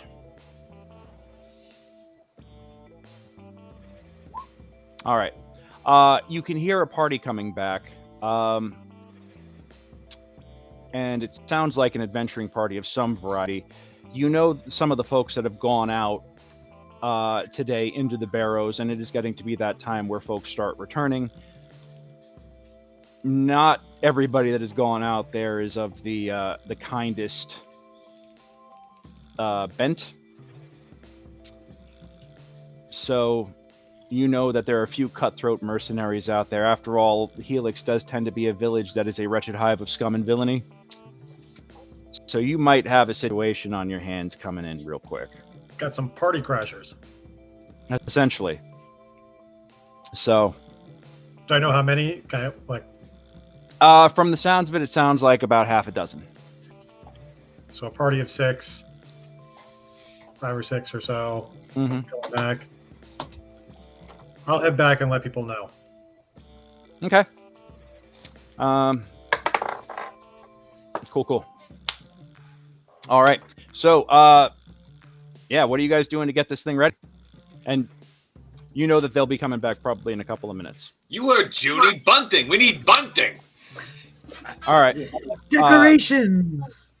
All right. Mazes. We need We gotta create a party hat. Barnaby, did you bring any of your party hats with you or anything? Well, no. I just have. Oh, it's okay. Don't worry about it. We got you. You're our buddy. You're like an honorary Tortletoni for the day, and we take care. What's he turns to Junie, and you could hear Tortletone. What? He's like, what is a Tortletoni? These are Tortletoni. And I'm going to point to the turtles. Yeah, we're the Tortletoni family. Okay. All right. I would like to be one of you. You all seem real nice. Oh, we gotta make him a hat. We gotta make him a nice hat. Oh yeah, Especially I walk up over to June, like, hey, can you tell Barnaby what fireworks are so he doesn't get startled and kill everyone? Yeah. So Barnaby, in a little bit here, we're gonna do some fireworks. Have you ever seen those?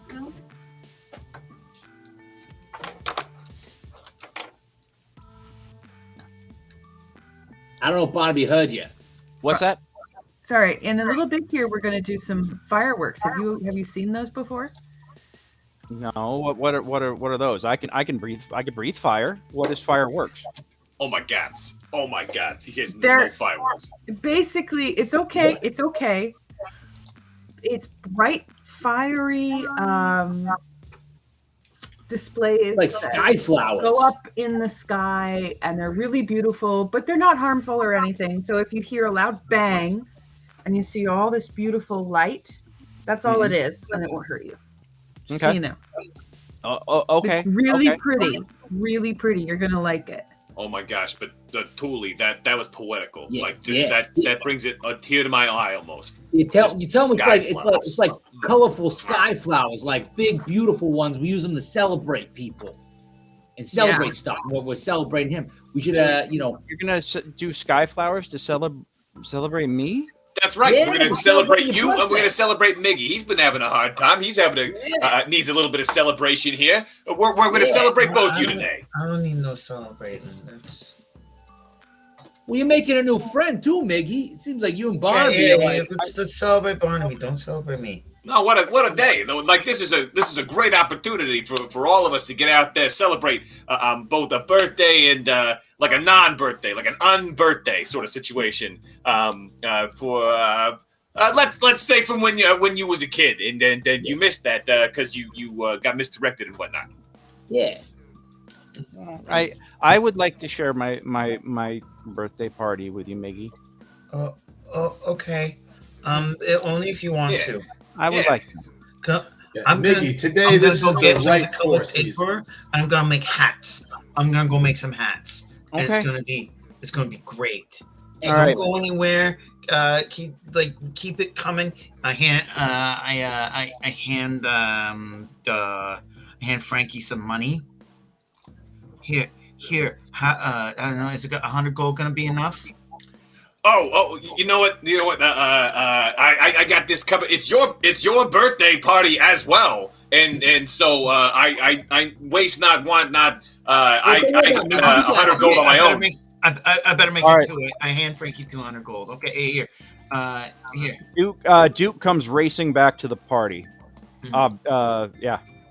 Yeah, we got some party crashers coming in from the south. Yeah, well, the more the merrier. What's the problem? No. Are they my friends? Is it Ulag and everyone? I don't know. But we have some unsavory types heading up I'm gonna go from make hats. the south. I run over to the merchant and I get I buy a big thing of the. Okay. colored Yeah. paper. Billworth is kind of like, what is that you need, my friend? I need colored paper and glue. I think I have some. We're gonna make hats. Is it for the lizard? Yeah, it's for everybody. We're gonna have birthday hat. The hat. How do you We're not gonna have make- birthdays or hats here? I don't normally stock it. What do I look like? Party City? I don't know. What's a party city? Like you don't look like a city in this party. No, It's my chief rival. They're a chain that outfits adventuring parties. no. But I tried to trademark Party Village and they sued me. So Oh, that sounds terrible. That's awful. But you got It you is. got colored paper and stuff, and we can make. I have colored. I shall take you inside. We shall see the and colored then paper. string Um, and then, All right. Well, Listen, man, I got 2 words for you: Fiesta Hut. I like that. I like that, my friend. I like that very, very much. Thank you. Thank you. I shall keep that in mind. If Fiesta Hut, excellent. As Nobody out fiestas the hut.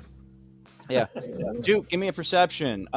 Tony and Vicki, perception. Casan, perception. Junie, perception, please. All right. Yeah, Frankie, you're a little focused None of it on matters. Tony and Duke. I will tell you this. You notice some shadows going from the around the backs of buildings, going from building to building at the moment. And Duke, you recognize military precision and what looks to be an ambush being set. You recognize that very quickly. So, Heads up, everyone. We got some on the flanks, on the sides. Let's move to appropriate positions. what? And with that, we're going to go to break. So we'll be back. We'll be back in 10 minutes. All right. Thank you, Chad. Yep, we will be right back.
You're on mute there, Greggy. That's what I get for having a headset with its own mute switch. Alrighty. Yeah. Are we back? Are we back? I think we're back. I think we are You getting know, a little feedback. people keep asking me if I'm back, and I'm starting to think that, yeah, the Tortletonis are back.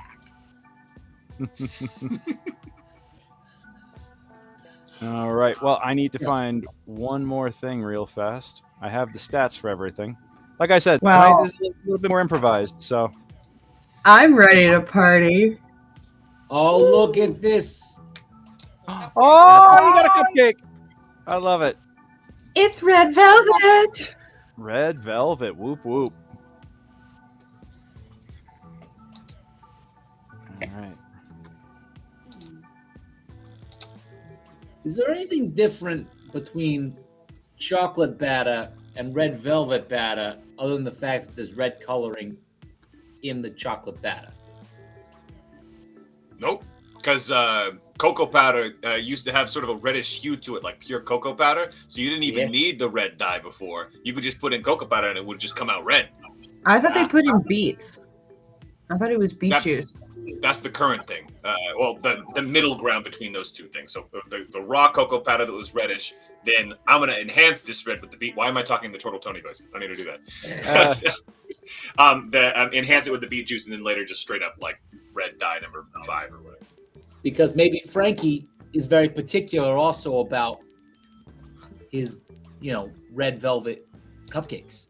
Baked goods in the color red. That's what Frankie's all about. So you think when somebody sees red, that means they're mad. I'm always mad. When I see red, I'm very happy. Nice little sandwich with some chocolate, some bananas, some bacon. Me encanta. Just goes right down. Here we go. Here's all my Tortletoni tokens. Some people use pomegranate juice. They're wrong. That's one way to look at it.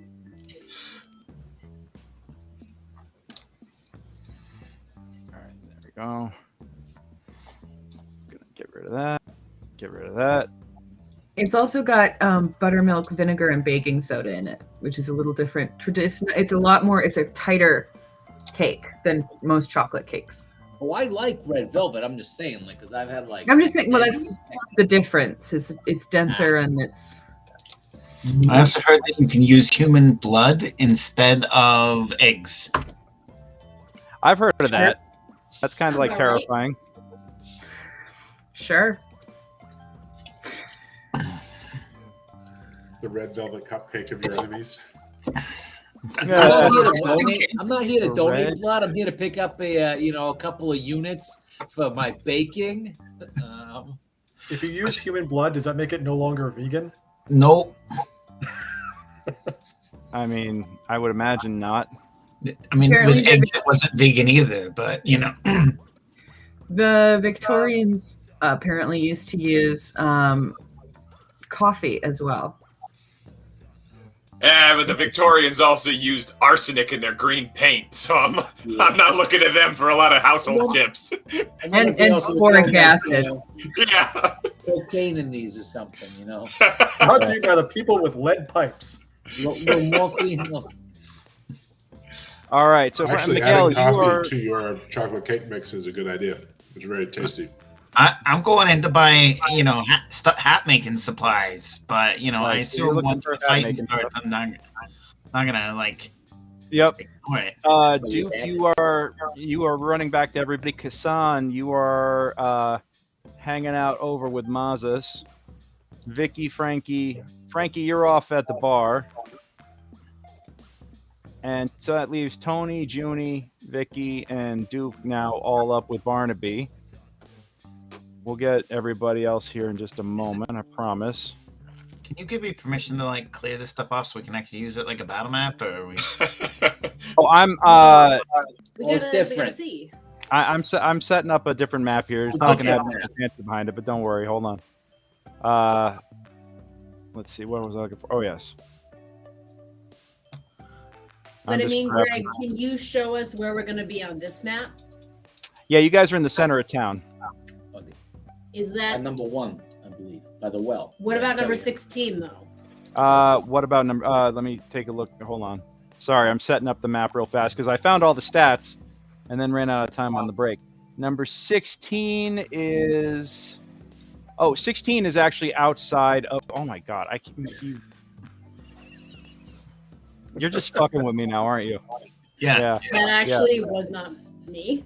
Right. For the first time during our fun. Yeah, that's Birthday boy. Yeah, I'm gonna kill all of you. All right. Now I don't feel bad about just pulling random humanoid stats. I don't even know what I pulled here, so you guys are gonna just have to deal. Let me see. Do we have the opportunity to have a prepared action since Duke just said he senses an ambush and sees people? We can get into that in a second. Like I said, just give me a minute. I'm just finishing up everything up. I'm getting everything set up here. So give me one moment. I mean, other than all the, the anatomy, you got a nice little bling hammer there, though. Adventures.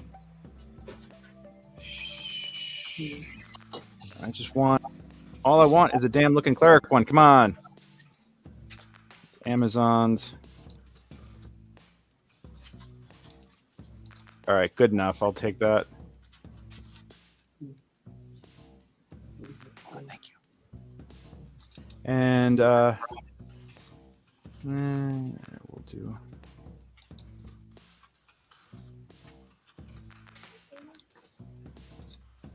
All right, that's gonna be that. Okay, so yeah, you mentioned that our Duke comes up running up, and 16 on the map, just to make sure I'm looking at the same thing here, as I recall. Oh yes. What is the tower's name? I think that tower is actually outside of the area. I have to. I think she's messing with you. I know, but you know what? I'm not going to give in to that. If you're going to seriously ask me that question right now, I'm going to give you an answer, and I'm not going to acknowledge the fact that you guys drew a gigantic cock over my map. That's Iron Guard Mart. Yeah. That's Iron Guard Mart, which is a town elsewhere. Gobble Ducky, coffee's always good, and chocolate flavored cakes, it really brings it out. Yes, I agree with that. That's a very good assessment there. So right now, for the moment, we have, and I'm going to switch the maps here in a second, and some of you guys are not going to be able to see because your tokens are not currently on the map. So just forgive me. Again, this is kind of flying everything by the seat of our pants. And I shall bring that up. So yes, this is you guys are in the field around town, or the center of town here. Assume Barnaby is hanging out very close to the well. You're in the middle of the town green, as it were, and all the buildings are just off the map. Duke, as you come up and say, "Yeah, there's a group coming in from the south," you do hear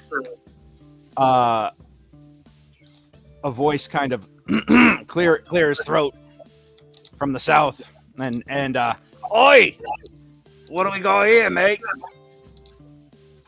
Was that what I think it is? I've only heard of them. Never seen one in the flesh. Yeah. This is our pal, and if you's jabronis are looking, hey, who you calling a jabroni?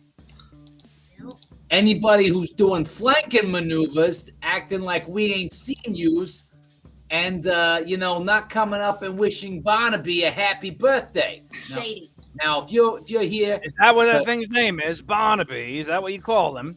Well, that's my name. Oh, it talks. Yeah, I'm not it. I'm a dragon. Yeah, and he's got dragon family and dragon uncles and all sorts of dragon friends along with us. Well, he probably also got a dragon's ord, right? You got a lot of money. You got a lot of money there, mate. No. This guy's What kind of dragon don't have a horde?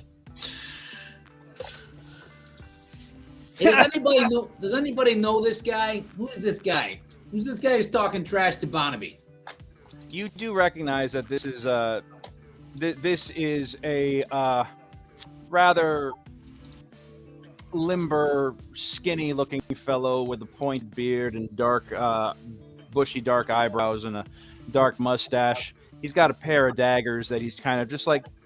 He's got daggers on his belt, but he's also casually flipping one just across fingers as he's standing. And you do see him when you call out the fact that he's got people doing flanking maneuvers. He does kind of like give away their locations, but he's very clearly trying to talk and mount a bit of a distraction. I hear that dragonoid is quite thick. Sells for a lot of coin. All right, I'm gonna pop my my protector cannon. You're gonna protect your cantrip. My cannon. Your cannon. Oh yes, okay. So your temporary HP cannon. Yep. Got it. My Eldritch cannon. Yeah. All right. Protector cannon. So I'm gonna move close to. Hey, mate.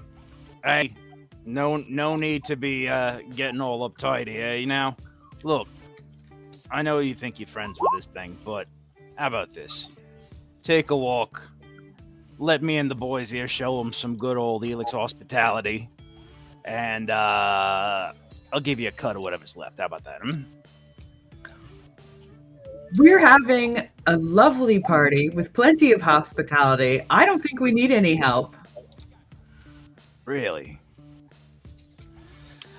Yeah. See, He's walking the sides here too. He kind of gives a whistle, and it wasn't exactly subtle or secret, but stepping out from around the buildings are about 5 other guys, heavily armed. Give me just a quick perception check.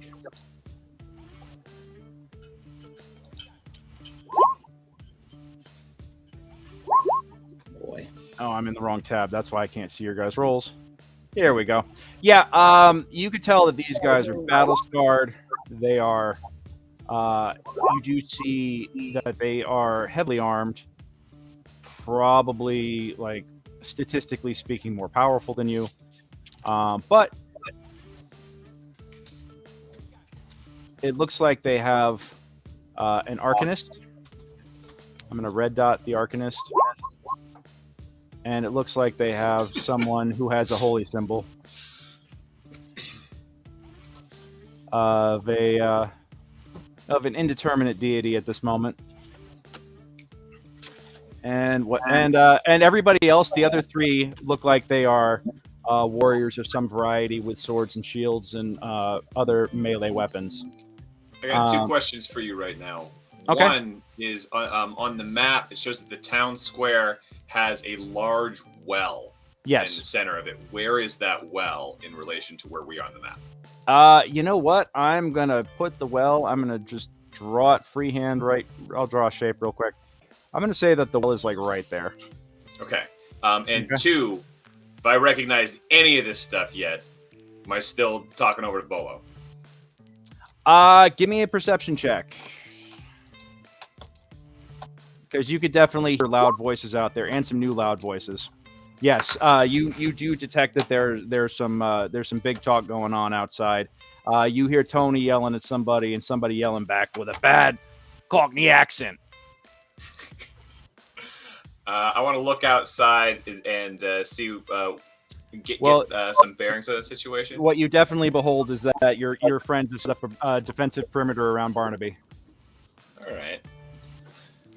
Do I see any of the rest of these people from my position? I'm thinking I'm over off to the west side of this. Yeah. Yeah, you are. And with your perception check, you actually do detect that that there is someone who has come out around the side of the tavern and is basically alongside the building, not too far from you. Heavily armed individual. Looks like they've got a sword and shield.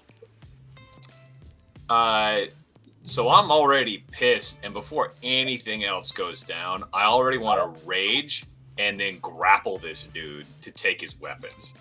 Like this guy up here is off to the side, green dude with the blue-looking shield. I want to take him before this battle even starts. Okay. We'll get to that in just a moment. I also want to make sure that we give Miggy and Casan a chance to be involved in all this stuff too. So Miggy, Miggy and Casan, give me perception checks from where you guys are at. Oh, I did not roll good. Okay.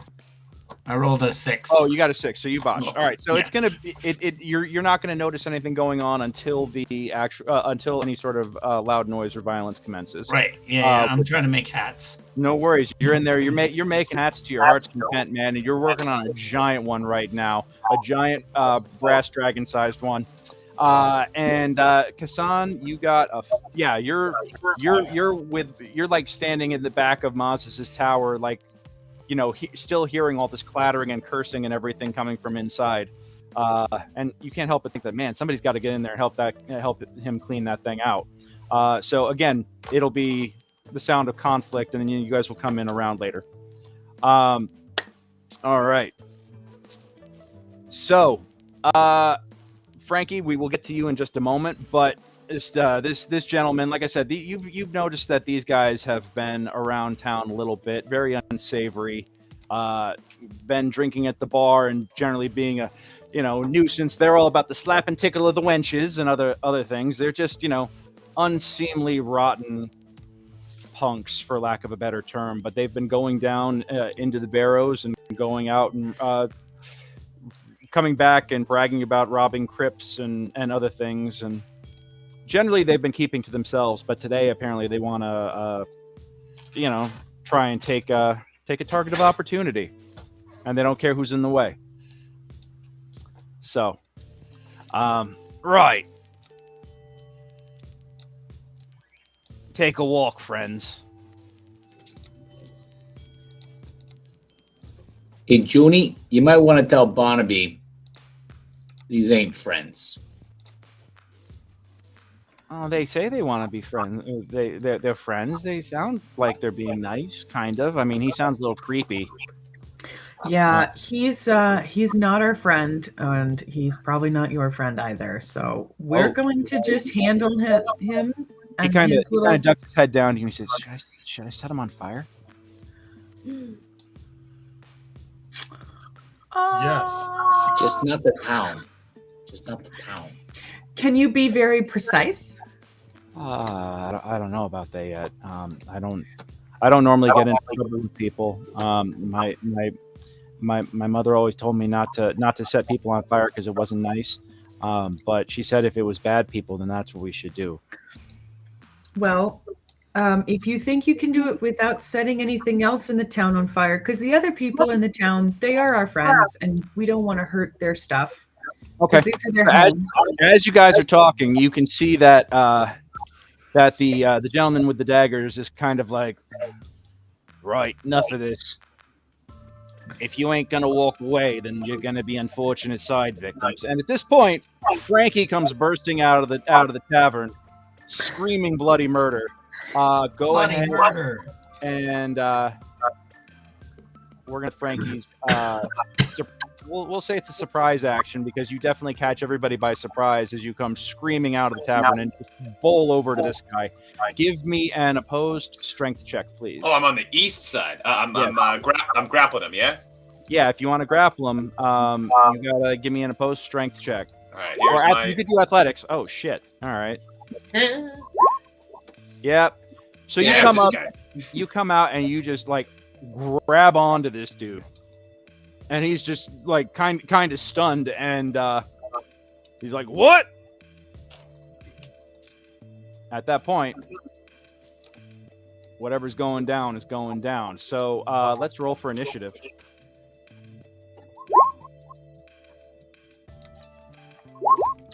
I thought you'd never ask. It's the best time of the game. You know what? Do you want Miggy and Mize initiative too, or do you want to wait until they come in later? We'll take it now, and then I'll tell you guys when you come in. So, Oh wait. And then, and I am just making sure that I have. Oh, that's that guy. Oh,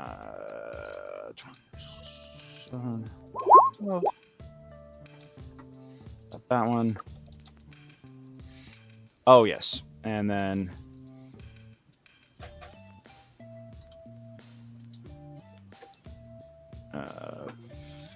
And 8. And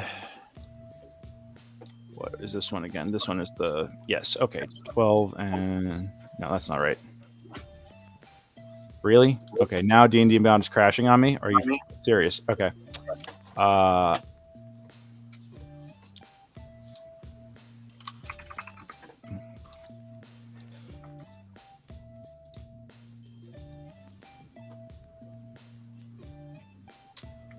Okay, cool. All right, so give me. Let's call it out. Duke, what's your niche? I got a critical. Okay, so 23. All right, Frankie. 6. 6. Tony. I got 15. 15. Mickey got a 10. Casan. I got a 19. And side question: is inspiration usable on your initiative roll? Negative, sir. Vicki. 5. 5. And Junie. 14. 14. Copy that. All right, the bad guys are rolled. I had too many bears. Yep. Mickey's got a 10. Yep, Mickey got. Yeah, I already. Mickey actually had his feed directly into the encounter builder, so I appreciate that. Oh, look at All that! right. Ain't he fancy? So yeah, Frankie comes out. He grapples the fighter off to the side here, and Duke, it is your action. What would you like to do? I am going to first bonus action Hunter's Mark the wizardy-looking guy over here. Okay, the wizardy-looking guy. Yep. All right, that is this one. So we're gonna Hunter's Mark on him. Where's my? I have one that's a bull. There we go, bullseye. Got it. All right. And then I'm going to shoot him with the crossbow. Okay. Go for it. That's a hit. I hope so. Yeah. So that is the regular, and then roll 1d. What is it for Hunter's Mark? 1d6. Yep. D6. Which one is 16 the damage. nice? Got it. All right. So yeah, with a he kind of shoots his shoulder back and is just like caught beside himself.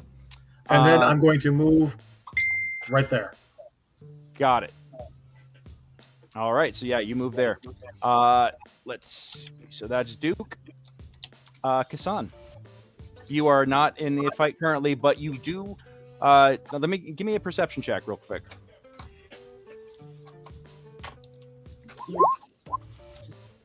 All right.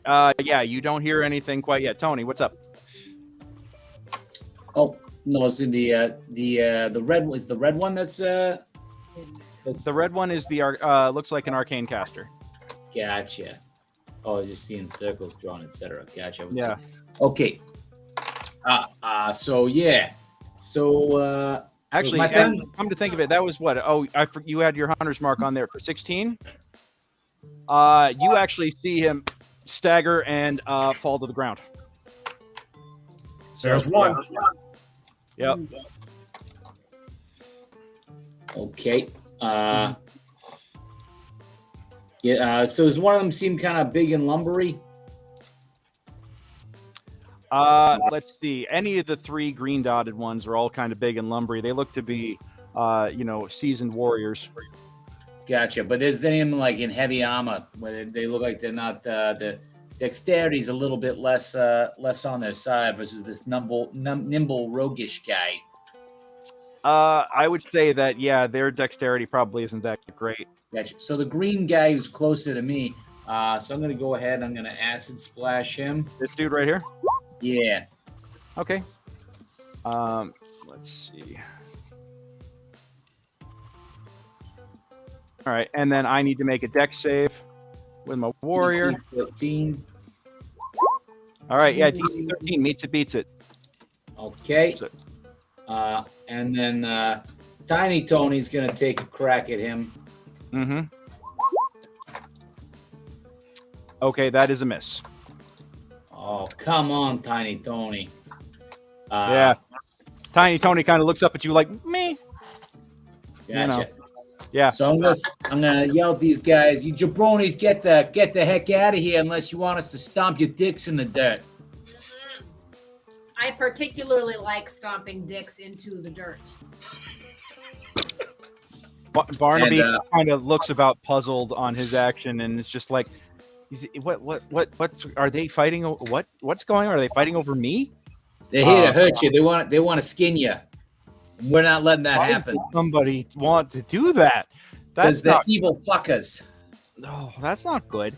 Okay, so Barnaby kind of like takes a very curls back, takes a very defensive position, and is looking about and is just very intimidated. It's clear that he may be a dragon, but he hasn't been in a fight before. And yeah, Junie, you're up. All right. Which one's the leader? The leader is the gold dot down in the southmost end of the map here. So it's this dude.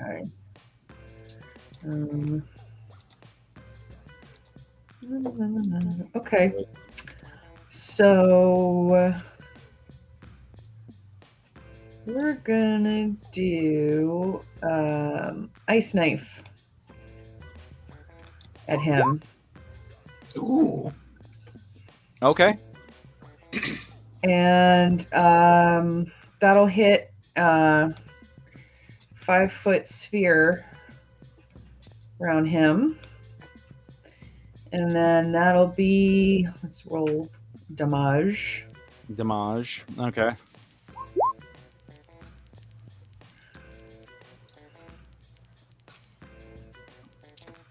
Got it. And I get to make a dex save. Yep. Great. All right. So yep. Shit.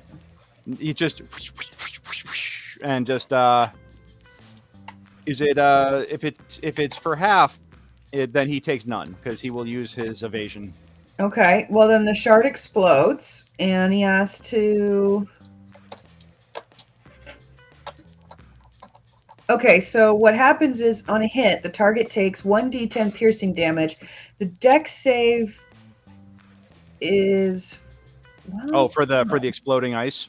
Right. It's for the exploding ice. Yeah. Got it. So he gets around the exploding ice, but he will take the knife. Roll the damage on the knife? Just the regular damage. I rolled a d10 for the dex. Oh, for the cold got it. So damage, the it's cold- 2d6. Yeah. Got it. He's just going to take 3 for the. Right. Got The it. knife. Got it. Yeah. Cool. All right. Did I accidentally do that? Sorry about that. No, that's all right. So, G, that is your action. Now, Junior, you moving out of the way at all, or Junior, you staying where you was? Well, I'm not really in anybody's way. I'm sort of tucked in there, so I'm fam, I think, because I've got a shield in front of me. Thank you. Duke, you've got company.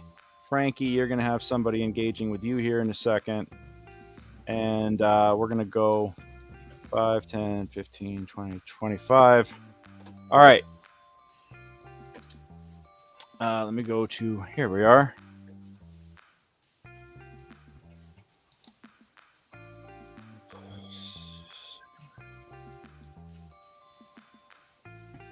Got it. All right. So.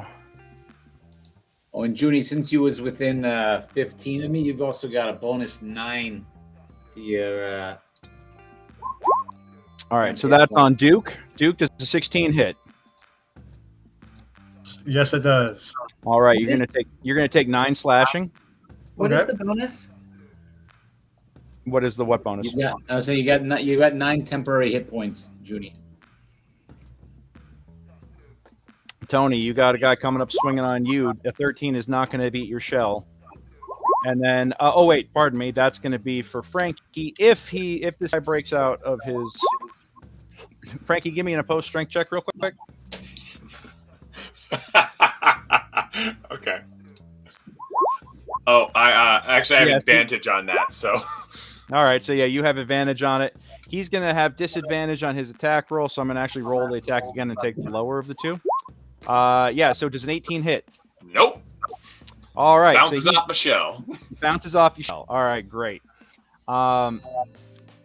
This guy disappears. The mage on the ground disappears. And we're going to go.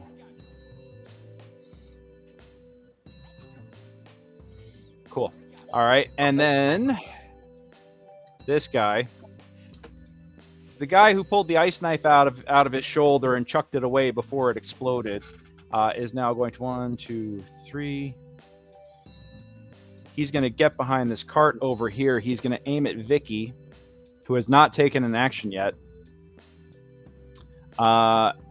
and he is going to pull out his light crossbow.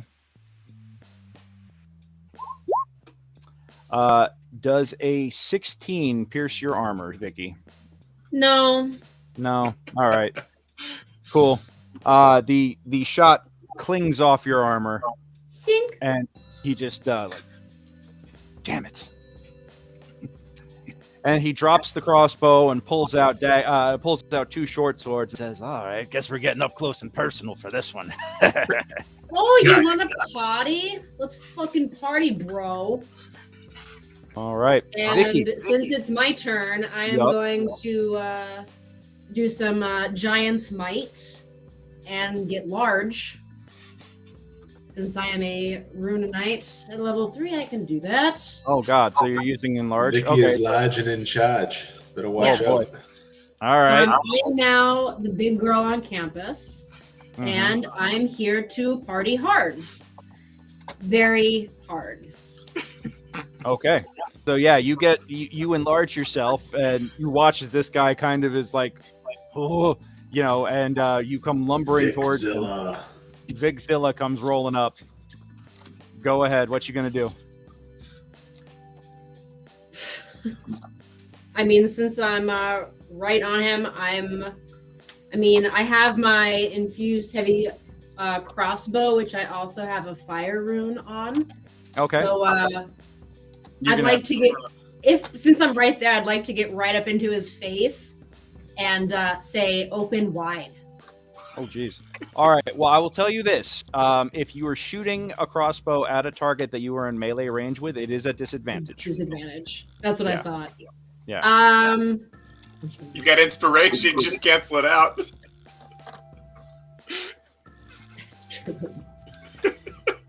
I mean, if you want to go dramatic, sure, I'll let you cancel it out if you burn your inspiration point, and you could just do a straight roll.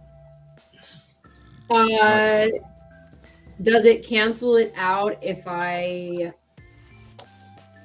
already? I'm trying to see. I think I already get. I already get advantage. That's for opposed like strength checks, etc. Okay. Yeah. What's his AC? I mean, His AC is 15. He's got the leather armor. You can probably hit it even with. yeah. I'll take disadvantage. I'll try it. +8.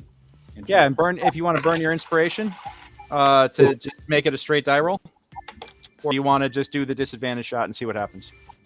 I'll do the disadvantage shot and see what happens. All right, go for it. How do I do this? Yeah, Just roll it? can't control. Did that do anything? I don't think that did anything. I didn't see it. You have to hold it down while you click it. Yeah. Oh, sorry. Oh my god! All Yum right. yum, dinner's here. Yeah.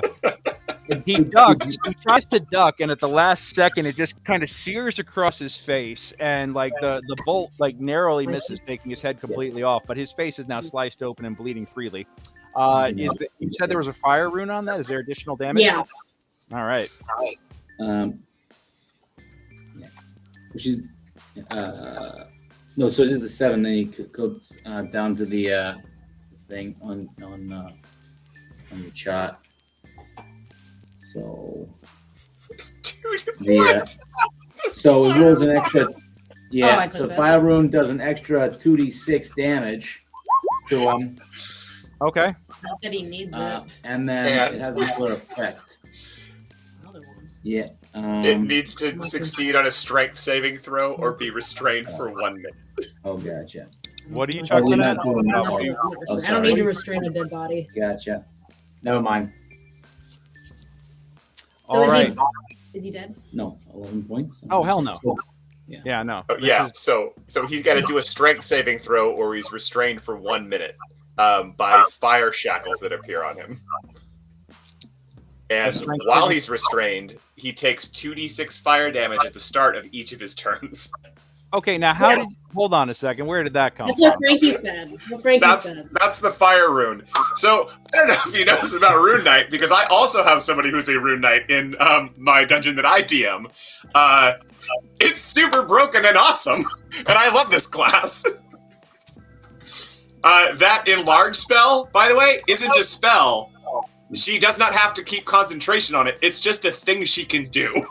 For a whole minute. oh, you didn't do your extra. You also used extra damage on that. Yeah. So in addition to what she got there, she rolls another 2d6, which 4. But now he's got to make a strength save, or Okay, he's what's restrained by fiery what is- handcuffs. Okay, what is the? Oh my God, I'm looking at this right He- now. All right, DC's 11. dude. And the Giants might actually hit for 3 too. So he took 14 damage. Strength DC saving roll of 11. DC saving roll, or strength he's of restrained by God. fire shackles. I've been playing all the wrong classes apparently. All right, this is great. All right, strength. What is this OP nonsense? Damn! Damn! It's not OP. Oh! Can Nat you see what 20. a battle master What can was that? do? DC 11? Yeah, that's it right there. All right. Yeah. He just goes, yep, nope, and he does a little backflip to get out of the shackles, and it's just like, yeah, nice try there. But holy shit, that is broken as hell. All right. That's amazing. Master adds a D8 to damage. It does not add an extra 2d6 plus the restraining plus it. Now- That's a low. That's a DC of 11 to get out of DC it. 11, yeah, to get out of it. So yeah, he manages to break. He manages. He's like, nope, no. I had an ex-girlfriend that tried that once. Never again. Nope. All right. So he took 14. Total. That's what you get when you're trying to date a succubus. Only bad guys kink shame.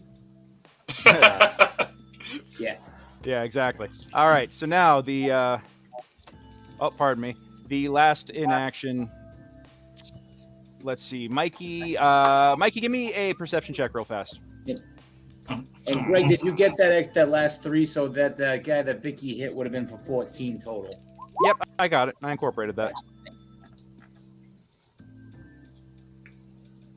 All right, Mikey, you definitely hear craziness going on outside, and like a whoosh and a scream and a lot of other stuff.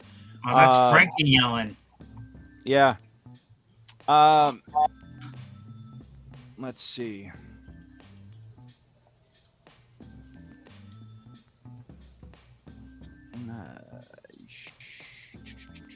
Yeah, this guy in the back here, with the leather armor and the staff, you see him mutter a couple of things, and Vicki, you need to make a dex save right now.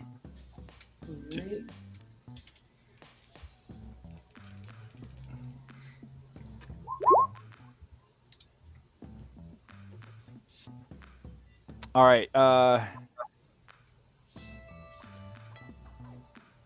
No benefit from cover. Really? That's it? Okay, so you failed to save. And you are going to take a D8 of damage right now. You take a full 8 as a cascade of fire and radiant smiting energy descends from the sky and just smacks right into you. Ouch. Yep. And then you see this guy mutter something else, and like a field just kind of appears around him. And he wields his staff, looking ready to f some guys up. Yeah. So Mikey, you're going to come in this round. Casan, you are. Sorry, I can hear myself talking here. Apparently, there's a little bit of an echo. Casan, which guy just did all that crazy stuff? The blue dot guy? This dude. Yep, Gotcha. this dude here. And he's going to 1, 2, 3, 4, 5, 6. Okay, yeah. So he's going to kind of like fall back a little bit and basically just observe things as they're going on.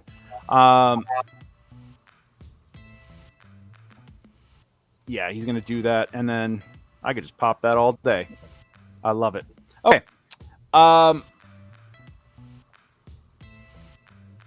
Duke, you are up. Okay. Casan is on deck for a perception check. I would like to move my hunter's mark off the guy who's dead to the one that's right in front of me. I would like to point out that, well, actually, yeah, if you think he's dead, great. I'll just leave it at that. Never mind. I saw him fall. Even if I didn't, I'd still move it. That's fine. All right, Yep. so we're moving Hunter's Mark over to the dude on you. Great. Yep.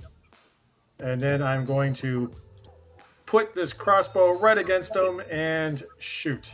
All right, that is with disadvantage if you're doing point blank. I have crossbow feet, so it's not. Oh. Well, all right, that'll do that then. Does an 18 hit? 18 will hit. Cool. So he takes that amount of damage. And Jesus Christ. All right. 6 more, 18. Oh my God, you rolled. That's just sick. Okay, cool. D10 plus 3, and you rolled a 9 and then a 6. All right, amazing. Yep. So he takes. Yeah, you like. I put take right your against this crossbow. with the trigger. Yeah, and you hear like a satisfying ka-chunk as it pierces the metal armor, and you hear a yowl of pain as this guy suddenly just screams. Casan, give me perception with advantage, please. Yeah, you definitely hear all the chaos coming on, and you will be able to jump in next round. And is this guy still standing in front of me? Yes. Okay, I'm going to then say, I'm going to need some help here. Because Yep. this is going to hurt. Yeah, it's going to get bad in here in a second. Tony, you're up. Okay. So this green guy in front of me, he's a fighter, right? He's a fighter type, yeah. Yeah. And okay. I'm gonna. Hi, baby girl. Come here. I'm not in the Miranda. turn order yet. Oh, you should be. I can. Oh, add you. neither am I, because I should have gone right before Vicki. Now that I think about it, Oh shit. All right, hold on a because second. she got a 5, and I got a 6. Yeah, I Sorry did about it. that. Oh, hold on a second. Miranda. Oh, nope. Miranda does not want to jump in my lap. Okay. Frankie got a 6. And then Miggy got a 10. All right, so that should. Hold on a second. All right, this is what happens when stupid the encounter tracker crashed in D&D Beyond, and I guess it didn't send over the initiative order for everybody. Could have been my fault too, where when I tapped on my thing, I didn't have my token highlighted. Got it. Resuming. Oh, good. I have everybody's initiative actually. So now that it's up, 23. Pardon me one moment, guys. 19. Tony's got a 14. Barnaby also has a 14. And then I also have a 14. 14, add that. And then 14. Tony's at a 15. Sorry. Warrior. And it only gave me only 2 warriors out of the 3, but they got the same initiative, so it's okay. They're all going to act at once. And then the spellcaster got a 12. This guy got a 9. And Vicki got a 5. All right, so we're going to do Frankie real quick because I don't want Frankie to get left out by accident. And then did anybody else get skipped? Miggy did. Miggy. Okay. So we'll do Miggy and we'll do Frankie. So Miggy, you heard all the chaos and you start coming out. And you see these everybody in the defensive circle and these bandits or these mercenaries or somebody attacking your friends and your family here. I think you muted, Miggy. Yeah. Oh my God, Frankie, everybody, you okay? They're trying to skin Barnaby. No, they're 1, 2, 3, 4, 5. No, they're not. I'm gonna rush right up there, and then I'm gonna smash him. Okay. With advantage, please. Yo. Actions and.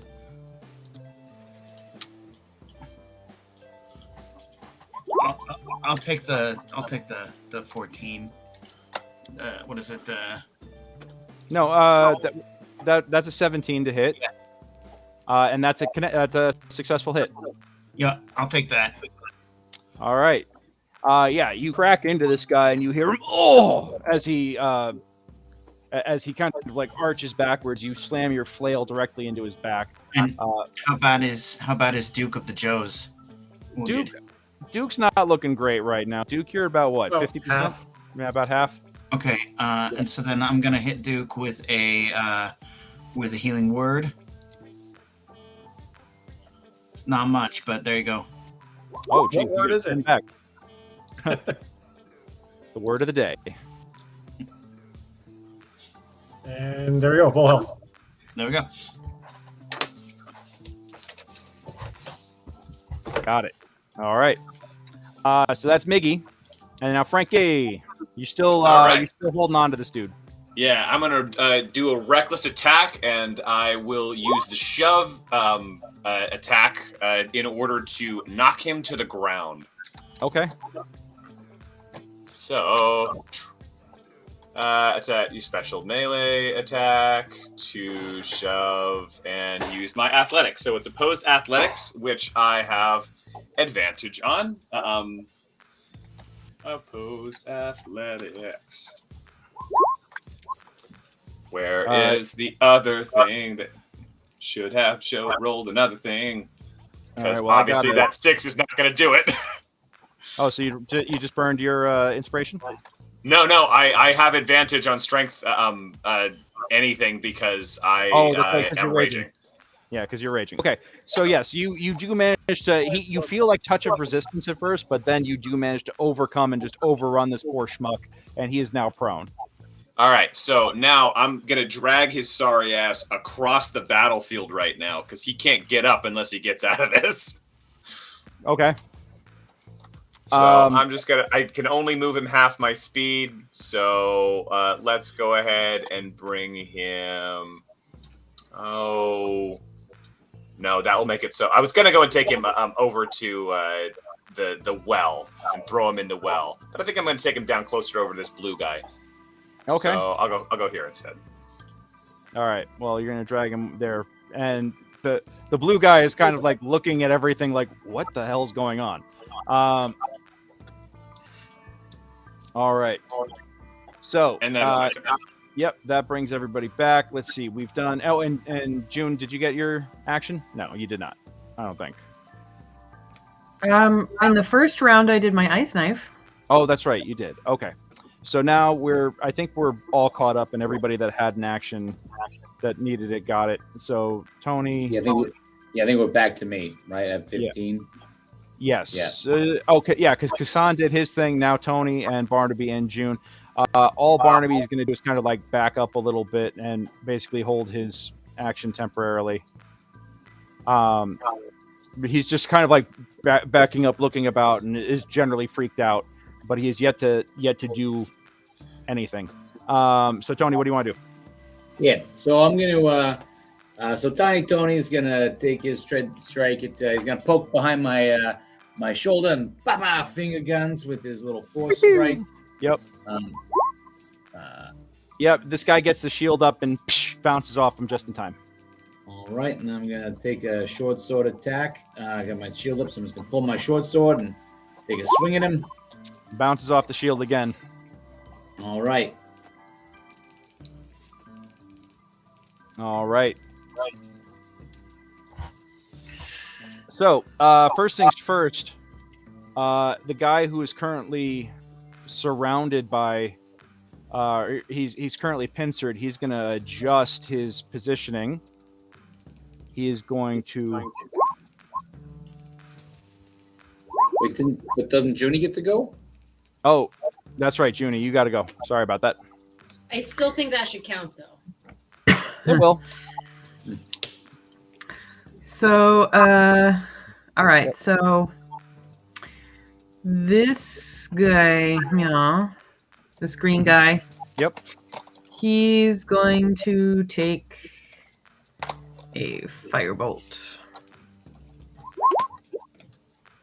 Yep, and that is gonna he's gonna duck behind it. He's gonna ping it. He's gonna bounce it off his shield too. This guy's actually looking pretty proficient, and looks like he knows what he's been through a couple of brawls before.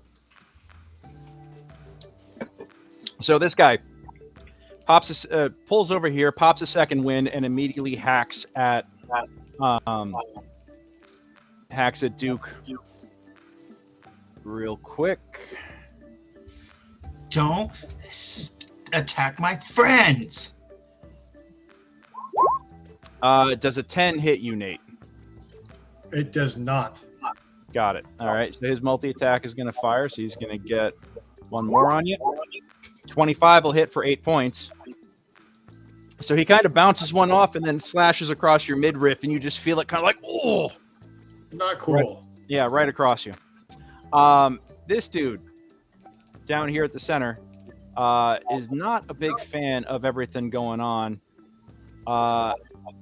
He knows enough about fighting and casters to know that, first off, how to block Tony's attacks, but he's going to come up and smack on Junie. Does 12 Shield. hit? No. Negative. All right. Does a 21 hit? Yes, but I'm going to put up shield. Okay, so yeah, you pop up shield, and you manage to avoid the damage. And now I have another 5 on my AC. Got it. Until your next turn. Yes. All right. So if somebody else tries to hit me, I have an extra 5 points on my AC. And the last guy who's getting dragged around by the berserker is not terribly thrilled about everything. He's going to try and break out with a strength of 17. Frankie, what you got? Give me a strength check or an athletics check with advantage. Okay. Sorry, what is this against? Against 17. I rolled a 17 to break out. Oh, to break out. Okay, so this is my athletics check. Got it. Yep. Well, yeah, that's you're on like, its own. That's so cute. All right. So he tries that. Now he's like, okay, fuck it. I'm gonna just hack at you. Does a 23 break your armor? It would, but I'm pretty sure that he doesn't get to attack now that he's attempted to get out. I think that takes his entire action, if I recall correctly. I thought that was just his move, but I will double check on that. Hold on one moment. Escaping, grappling, an attack, an action, or attack action. Because I think it's unless it uses its action to attempt to escape.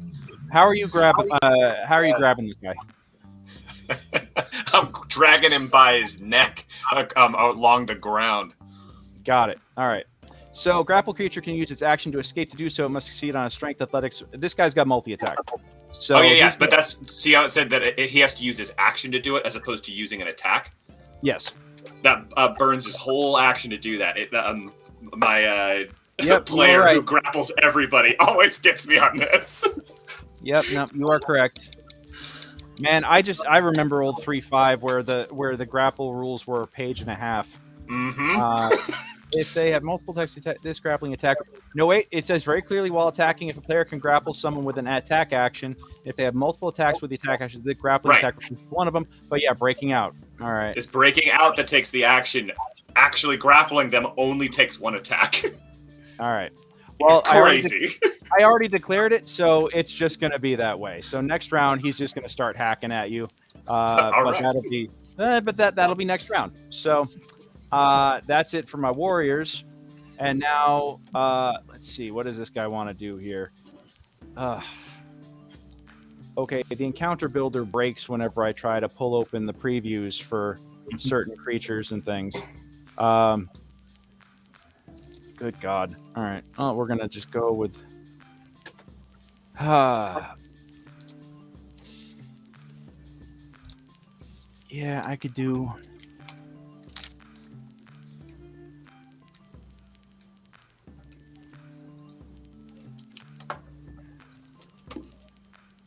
Sorry, guys. I'm just triple checking one thing real quick.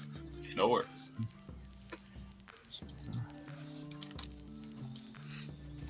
Do.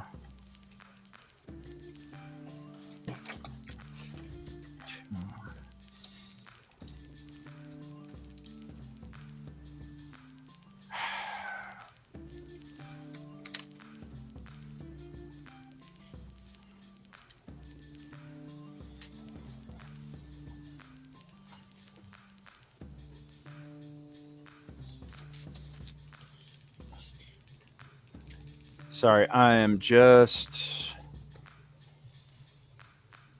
beam. Where's my breath will do it.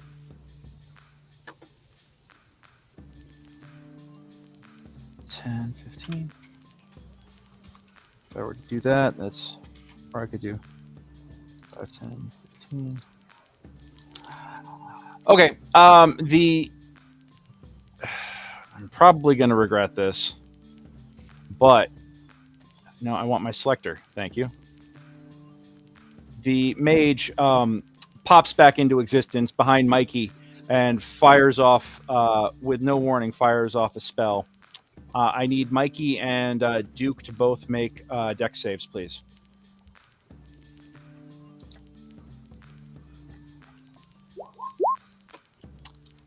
All right, Mikey fails and Duke makes it. So it's going to be 9 fire damage on Mikey, and we're going to do 4 fire damage on Duke. Ow. Yeah.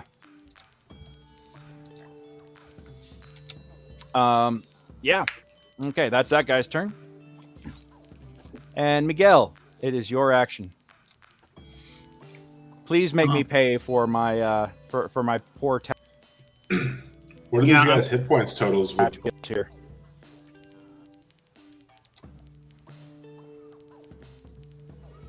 Oh, that's not good. Okay. Just to put it up. Yeah, I cast spiritual weapon and it does not hit him. Inspiration? You want to use your inspiration? Yeah, I think I will. I'm gonna re-roll that. So, but I'm just gonna do it with a. Here. Sorry, I'm having. Nope. That's gonna miss again too. Can you? Yes. Yeah, we can hear you, but you're lagging a little Mikey, bit. I'm giving. Are you back? Let's see. Controlled by. Well, it looks like you sound regular now. Yeah, all these are letting that my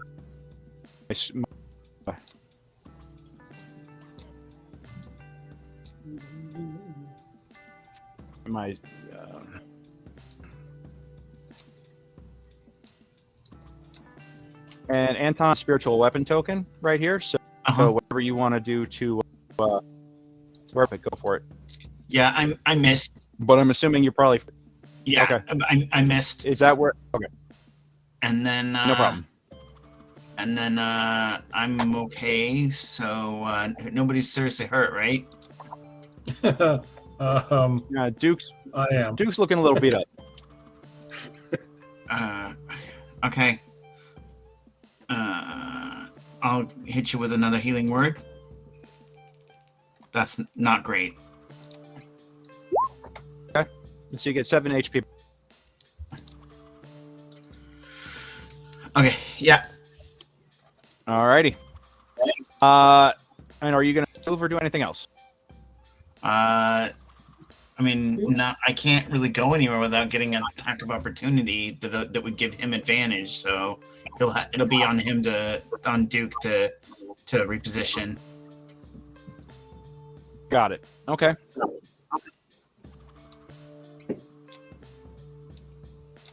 Am I right on your initiative order on the left side there? I believe so. Okay. Warrior, Black Mage, Miggy, Casan. Oh, where is Casan in this world? Oh no, I lost the Casan's road. Yeah, so Yeah, the next one should be the next one should be the assassin. Casan Okay, is actually great. at the top of the order, so he'll be coming in at the very top of the next round.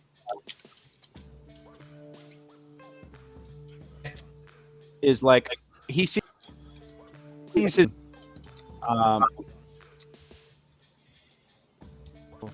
I'm checking things real.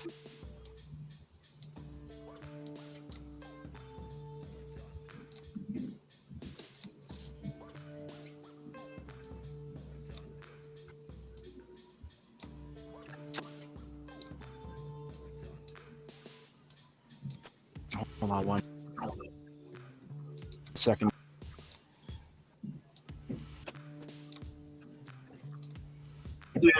Is going to come over here.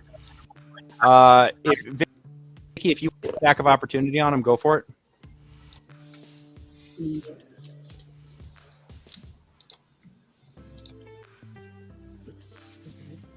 No, that would be a regular attack.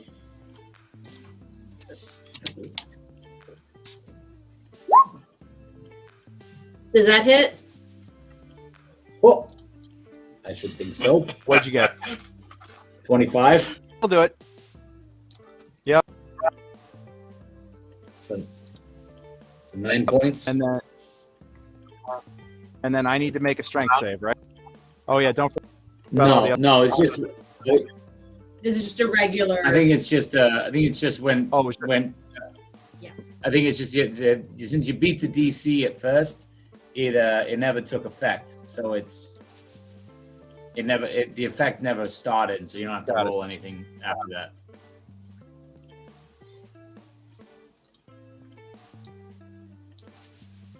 Got it. Okay, so he's gonna take that shot, but he's come up and tumble behind as Frankie is struggling with the prone dude, and he is going to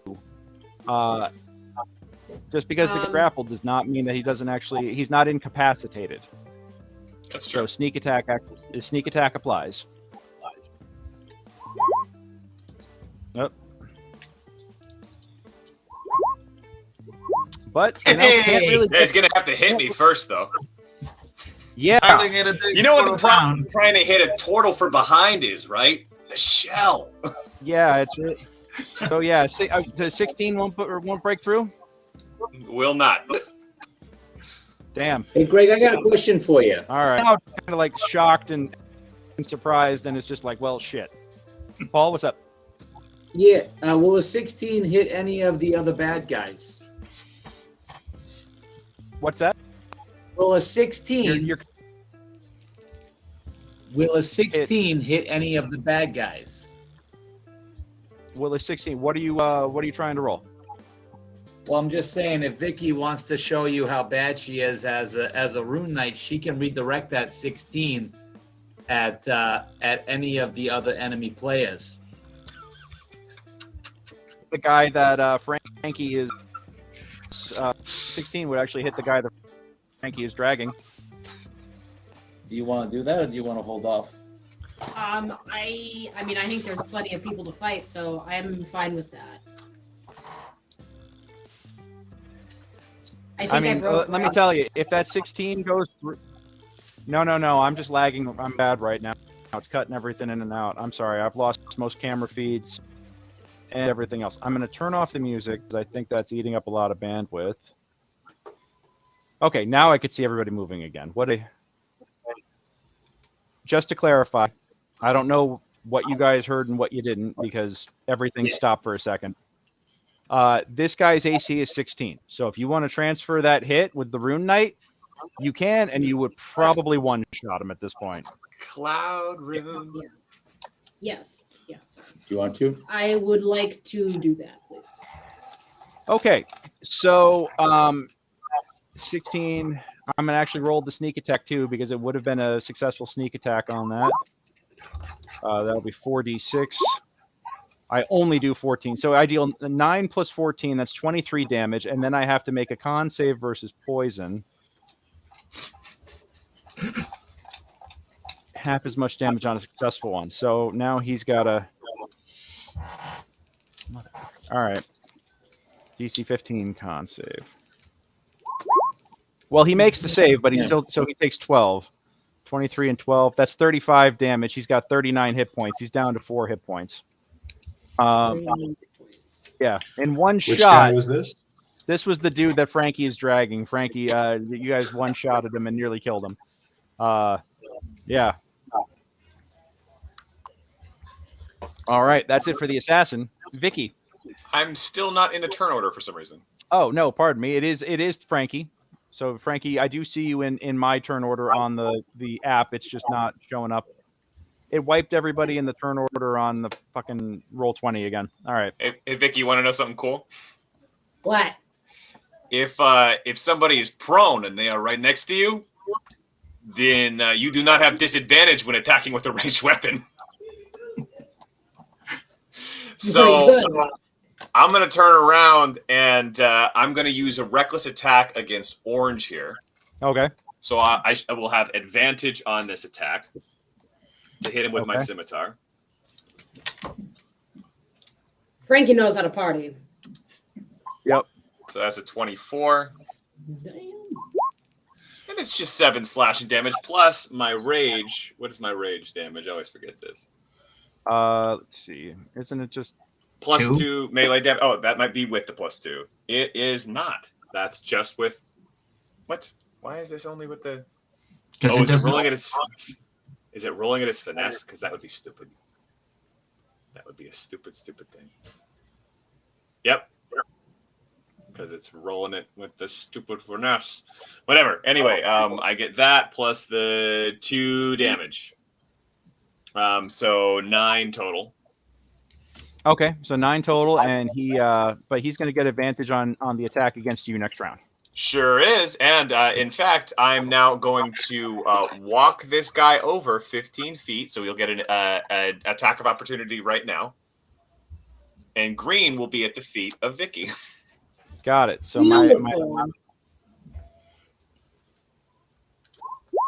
does a 20 break through your armor? A 20 will break through my armor. All right. Let's see.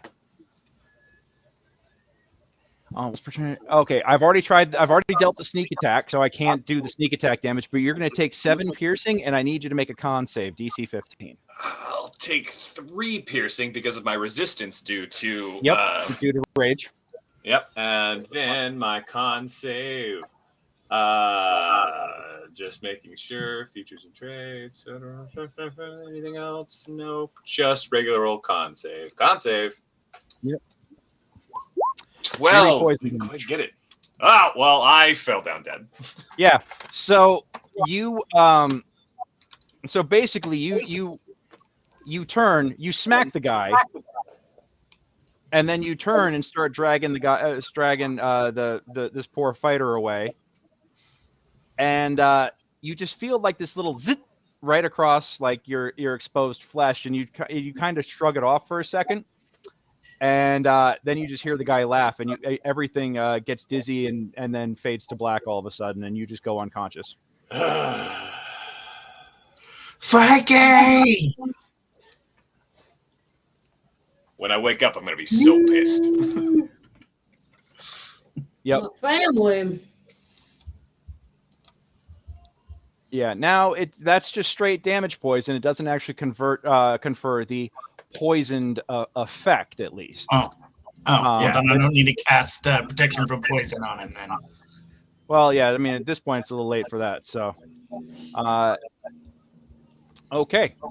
At least All after this battle, I'm going to level up, and then I'll be level 3, and it won't be quite so sad to have the barbarian go down in one hit. Alrighty.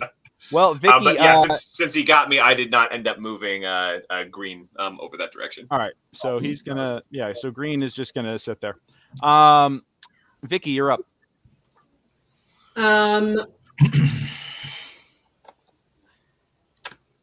I would. I'm going to continue to attack with my crossbow. And the gold.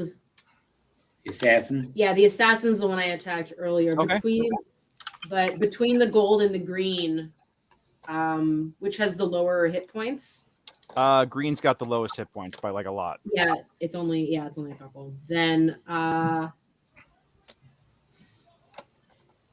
many hit points does gold have? Yeah. Gold has 41 hit points. Oh my god. Greeny has 4 hit points left, but his AC is 16. And if you're doing a ranged attack, it's a disadvantage unless you want to just walk up and point blank him right in the face. I'm sorry to interrupt. I forgot that I had inspiration and that I could use that on that saving throw. May I try that? Yes.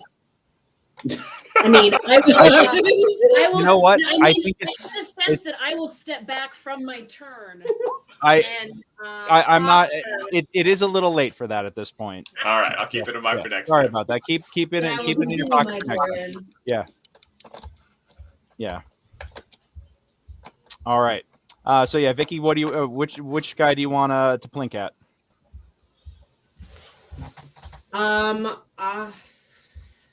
I think I will go. I'll try to get after the gold guy. You want to get after the gold guy? Okay. Yeah. Yeah, his AC is 15. Versus, now, and the other one's 16. You said, right? And the other guy is 16, and you'd be shooting at if you're shooting at him from range, you'd be shooting at him with disadvantage, or you could literally walk up to him and just plink him with advantage and probably finish him in one shot. Yeah. Yeah, 2 advantage would be on the other side of him. Is that? Yeah. Yep, there you go. Well, whatever that is. And what is with advantage because he's over top of him? Yep. It's between the two of us. Oh yeah, you. It's God. You literally just put the thing into his chest, pull the trigger, and it's just like you hear this gigantic whoomp as you literally stake him into the ground, and the dude just with a stops moving and expires. We'll talk about my family. You get action and surge. yes, I'm going to action surge. Okay. And since can I move and attack? You can also shoot gold from there, especially with how tall you are. There's nothing. Yeah. Yeah. Because he's down, so I'm gonna go after the gold guy. But that's not with advantage.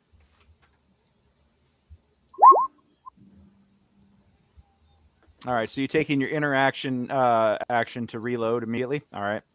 And 16 hits for 13 piercing damage. Yeah, you plink him again, and he's now like he's got one sticking out of the back of one shoulder. He's now got another bolt sticking out of the front of the other shoulder. 28 hit points, and just looks at you and says, "Well, you know what they say, sweetheart. The bigger they are, the harder they fall." Casey, You call me fat? So what if I am? Well, you've already hurt my family, so you're already halfway to hell. So I'm happy to show you the rest of the way. Right. Okay. At this point, the healer at the bottom of the map. Let's see. He's got Shield of Faith up. Forgot about Blessed that is a guy. concentration spell, so that's not going to do. Don't want to do that. He's going to come up and cast Cure Wounds on the assassin.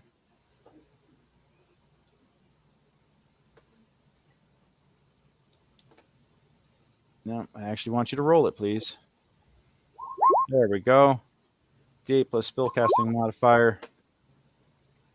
So he's going to get 8 hit points back. Yep.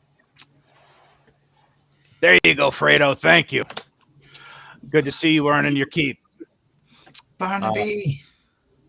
Barnaby is just like shocked and stunned at all the violence happening around him. That is it for the bad guys. Duke, you are up. I am going to 5-foot step right here, so there's no flanking. Who's looking worse off, this fighter guy or this mage guy? They're both looking pretty. They're both looking pretty bad right now. I think the mage is flanked by Miguelle and his spiritual weapon at the moment. You're probably better suited to deal with the guy with the armor and the shield and the sword. All right. I will shoot that guy. Okay. So where is my actions here for crossbow to the gut? All right. Oh, Jesus Christ, man. Holy shit. Okay. So All right. there's that. 7, and because he has the hunter's mark on him. Yep. Give me another. Okay. Yep. You actually get him like the hero wound in the side. Yeah, and he's just kind of like, ugh, and you hear like another satisfying ka-chunk as the crossbow pierces into his side from point blank range. Did you have an offhand that you want to fire off, or are you only doing the light crossbow right now? Oh, heavy crossbow, pardon me. So that's a two-hander. You muted, Nate. Yeah. Sorry, it's because I don't have my bonus action to move the thing. I can actually do my offhand. Oh, great. Damn. Okay. That's 9 more. Yep. This time you actually shoot him in the neck, and he just like it slices his neck open, and he's looking really, really rough. This guy is looking, little eyes are glazing over a little bit. Do you also get the hunter's mark too? I think the hunter's mark only fires once per round. I don't get a hunter's mark on the second one. Yeah. I don't believe so. Until spell ends, you deal an extra whenever you hit with the weapon attack and you have advantage on any wisdom. No, it'll fire again. Oh, cool. It fires again because it doesn't specify. There you go. 3 more damage. Yep, he is. Damn, Duke, 20 points in 1 round. Okay. Yeah, this guy is literally at 2 hit points and holding on. At this point, he's gonna like try and do shit out of spite. Casan, you are up. Okay. I'm going to move here. Okay. And I'm going to attack this guy on top of the Duke of Joe's with an Eldritch Blast. Okay. Yeah. How's 9 force damage to the inside of his cranium feel? His cranium is no longer there. It actually is now. Oh, it's all over my shell. Yeah, it's now all over Mikey's shell. But And now you look a little bit like Frankie with the red coloring. Yeah. We need 1 less party hat. Yep. So he explodes. Tony, you're up. Okay, I yell over to Miggy, don't worry, I got Frankie. And so I'm going to move over. I will inspire attack of opportunity. 1, 2, 3, 4, 5. No, we 6. had him flanked. Does an 18 hit? It does not. And then I I'm thought going to your send. AC was 17. What's that? I thought your AC was 17, or has I it have a gone up? shield. Got it. Okay. Yeah. So my AC is currently 19. 19. And even if it had hit, my reaction would have gone off with my shield, Copy that. with the actual spell shield. So I move my 30 feet, and I send out Tiny Tony. Tiny Tony is, his wings pop out, and he zips on over and touches Frankie. And I cast Cure Wounds. Okay. And I channel it through. As my bonus action, I channel it through Tiny Tony, giving Frankie 7 hit points and preventing him from death saves, etc. Copy that. All right. Thank you very much for that. Yep. Barnaby is going to continue to hold his action, and he is just backing up, and just looking about and kind of looking a little panicked at everything going on around him. And he's just like, I didn't want to cause any trouble. I didn't want to do anything. I didn't mean to do. I didn't. All right, Junie, what do you want to do? I'm gonna stab this guy in front of me. Okay. Your shield is now dissipated. Yep. Just to remind you. Okay. That does not pierce. That sucks. I'm going to use inspiration. Okay. Reroll. And try it again. Sorry, darling. Meh. Okay. He, on the other hand, is going to turn around and smack on you. Does a 16 hit? Lauren, does a 16 hit? Sorry, it meets it. My AC is 16. Okay. So that's 6 slashing damage as he manages to get around your defenses, and then a 25 will definitely hit for an additional 10 hit points. So 16 damage total. Okay, so I had 9 temporary. Okay, so those go away first. Junie, can't you put up another shield? Do you have spell slots still? I can, yeah. Up to you. Just The 25 will go through, and that means you'll take a grand total of 1 point of damage if you want to burn it for the shield. Yeah, let's do that. Okay, so you only take 1 point of damage. All your temporary HPs are gone, and you burn another slot to fire off shield. So this guy is really annoyed and frustrated at this point. But yeah, cool. Die mad. Yeah, die mad about it. All right, this dude. Speaking of dead, both of the other warriors are dead, so there is nothing about them to worry about. But now the spellcaster is going to once again fire off a spell and disappear. And Miguel, it is your action. Okay, he's disappearing. Yep. Well, I can't do nothing about that. So I'm gonna go over, I guess, to here, and then take my action to hit this guy. Okay.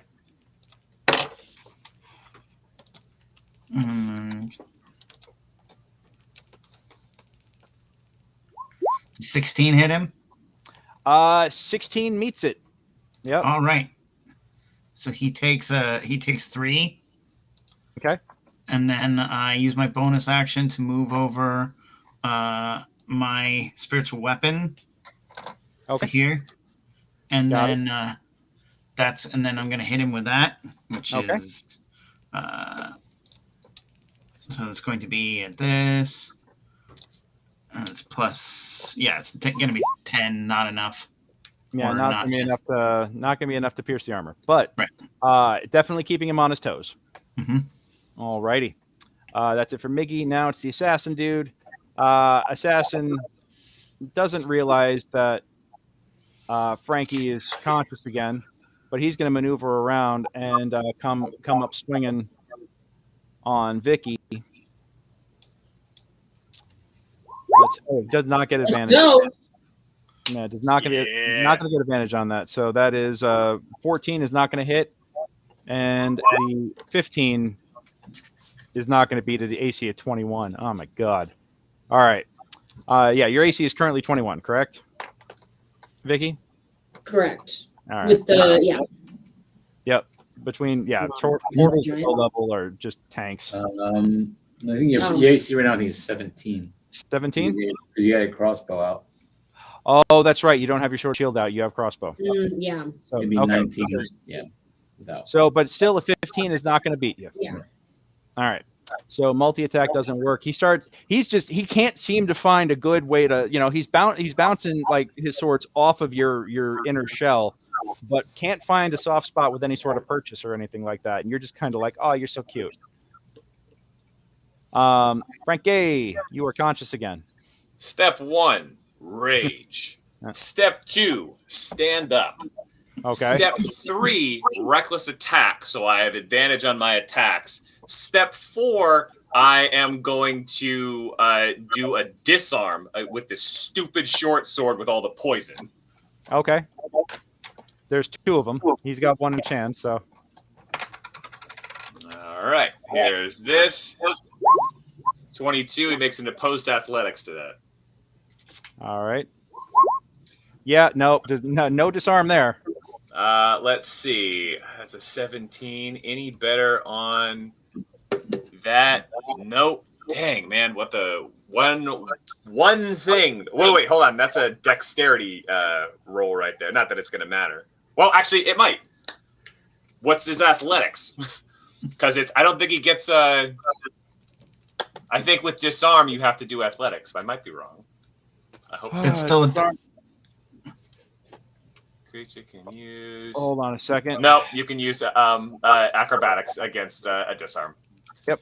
Dag.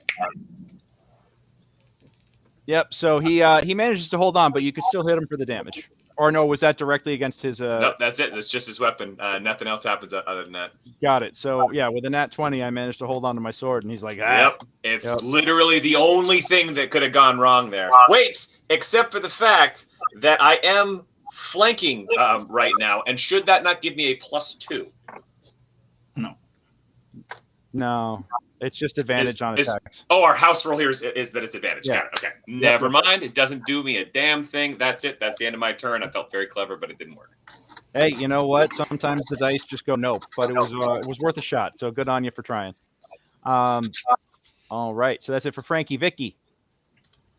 You talk about my family. You touch my family. I'm gonna shoot with advantage because you keep doing all this talking, and you are shooting point blank though. So well, shit. That's gonna. I'm gonna take the 26 as the first roll. So yeah, you actually do plink into him pretty hard with that.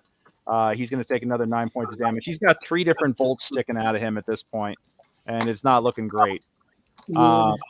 Yep. But he's still got plenty of vim and vigor and fight left in him. 20. He's at 27 currently. So. Yep. All right. And then in the back here. Let's see. He's got his. Frankie, I need you to make a dexterity save, please. Now, attack rolls against you get disadvantage, but that doesn't apply to things with saving throws. Well, not for that, but I have Danger Sense, which gives me advantage on dex saving throws against effects that I can see while not blinded, deafened, or incapacitated, which I am none of those things. So I have an advantage on my dex save. All right, I'll let you have that. Go for it. Not that it mattered. Let's go ahead and use. Let's see. No, I'll take one for the team. I'm going to not use my inspiration after all.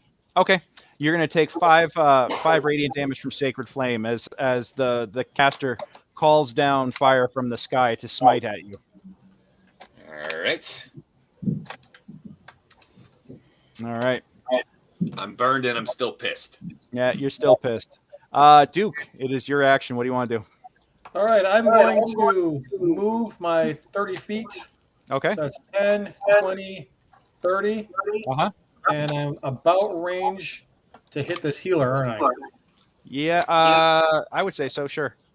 Okay, then I'm going to use my bonus action to put my hunter's mark on him. You got okay, so you're going to hit the healer? All right, AC is 14 because he has Shield of Faith. Shield of Faith up. Yep, thank you. All right. So we're going to do hunter's mark on him. 12 is not going to do it. It looks like it's going to aim true, and a flash of energy just kind of smites the bolt down out of the air as it gets within a dangerous radius of him. Well, that's the end of my turn. All right, Casan, what do you want to do? All right. How many hit points does this guy here 36. have?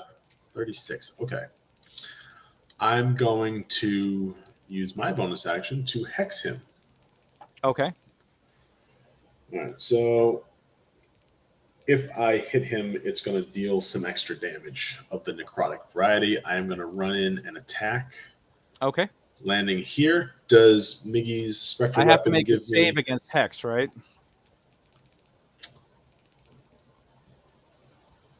I do not see a save option here. Concentration. Oh no, it's just like Hunter's Mark. Yeah. All right.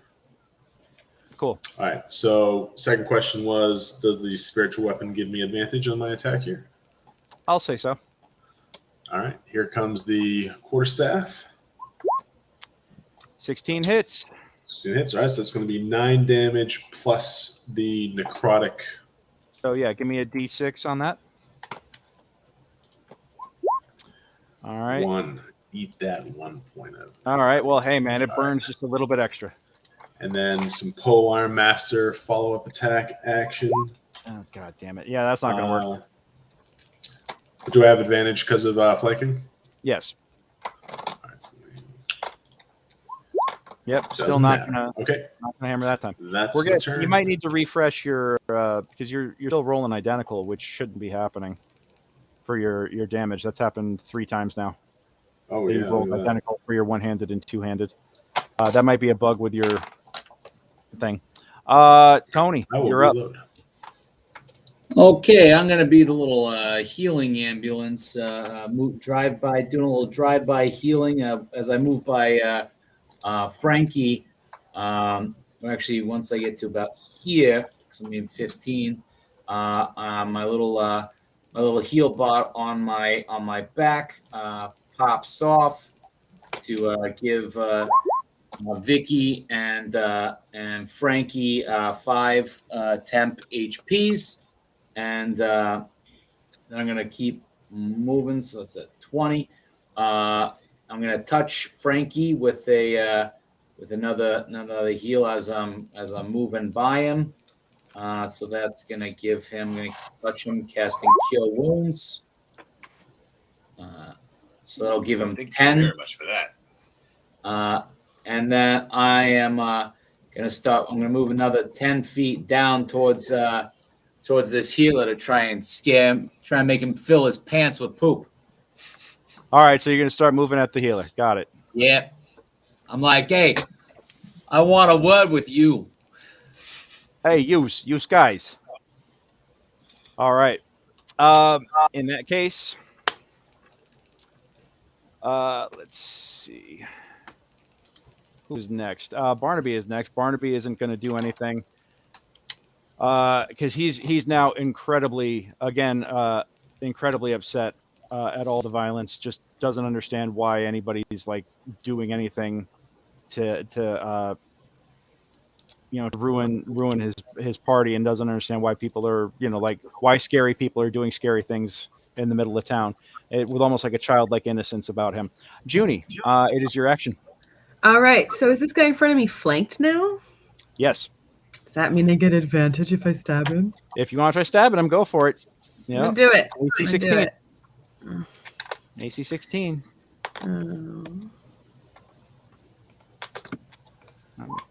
Well, shit. All right. Yeah, you actually slipped that dagger right between his ribs for 4 point damage. So, yep. Finally. Jesus. Yep. All right. Do you want to move or do anything else? If I move, does he get an attack of opportunity? Yes. Best not. Not the reason why I suggested it. Just saying. No, I'm just saying. All but right. also my shield, I believe, is down at the moment. Yep. I know. All right. Speaking of which, it is his turn. He's gonna the last remaining guy here. I think it's Miggy's turn. Nope. Warrior green, then mage, then sneaky gotcha. mage. Oh my god. How the hell can I keep rolling such shit for my second wind? This is awful. Okay. So he gets 6 hit points back from that. Knowing that the mage he's really annoyed at that little prick that he just took. So he's going to turn around and smack at Junie. Oh, Double 16s? Yeah. Do Yep. you have a first level spell slot left? I do. I have one. All right. If you pop it, then it saves you. All right, let's do it. All right. So double 16 is not going to do anything. They're going to bounce off you because I'm assuming that brings your AC over 16 or it brings it like 20. It does. It Yeah. does. Yeah, it's like 21. Got it.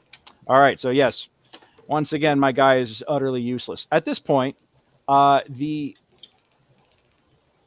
mage decloaks with his last bit of invisibility. No, hold on. I meant to put him back on this layer. And he is going to humana, and cast a spell in that range. I'm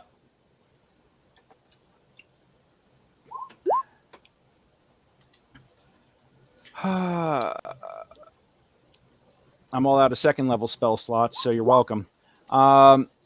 Let's see. Frankie's going to fall asleep, and that's going to be it. Because Frankie's got 12 hit points right now. Frankie, what's your HP? Are you actually at 12, or is that just? I'm at 17 with my temporary hit points, but that still means 17. I'm asleep. Yeah, you are asleep, but you're the only one who falls asleep. If I had gotten that off while you were at 1 HP, then Vicki would be down with you, but I guess not. All right.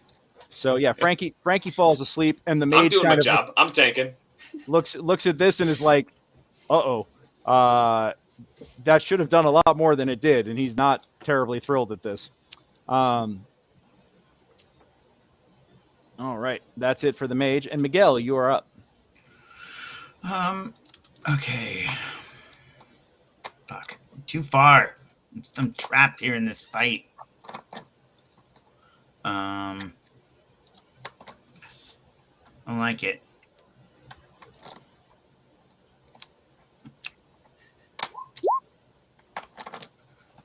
All right, 13 to hit. All right, actually 17 to hit will hit for 5 bludgeoning. Mm-hmm.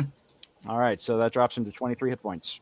And then my spiritual weapon Get him. is it's one more than the flail hit to hit. Mm-hmm. So I'm just rolling the flail again. No. 19 will do it. Yep. Yep, for 9. Mm-hmm. All right, so he's at 14 hit points. He's realizing real quick that this is a losing prospect. Not terribly happy about this. All right. The assassin is now. Frankie, you went reckless last round, right? Oh no, you're asleep. I mean, he's got advantage on me anyway because I'm on the ground and I'm asleep. Yeah.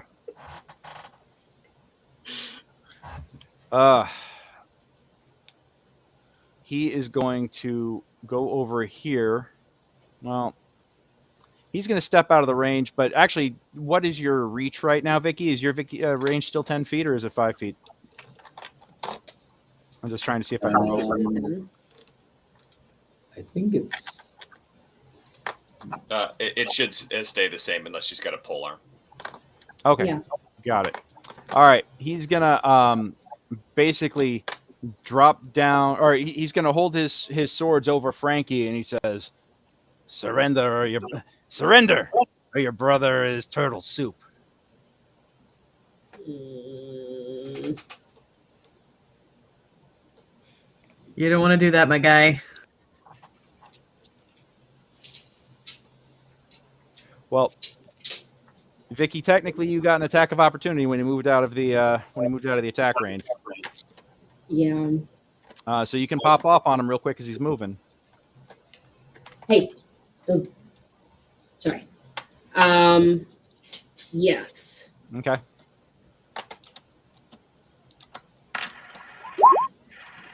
All right. So that's actually going to hit him, and he's going to take it.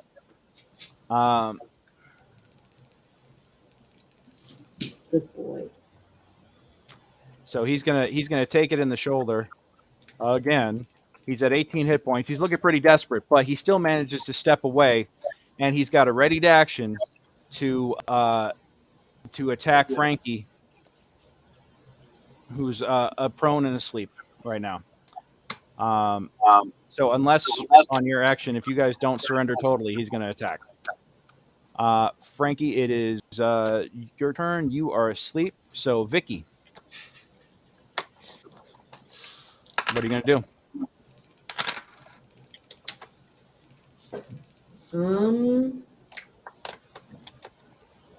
It's a great question.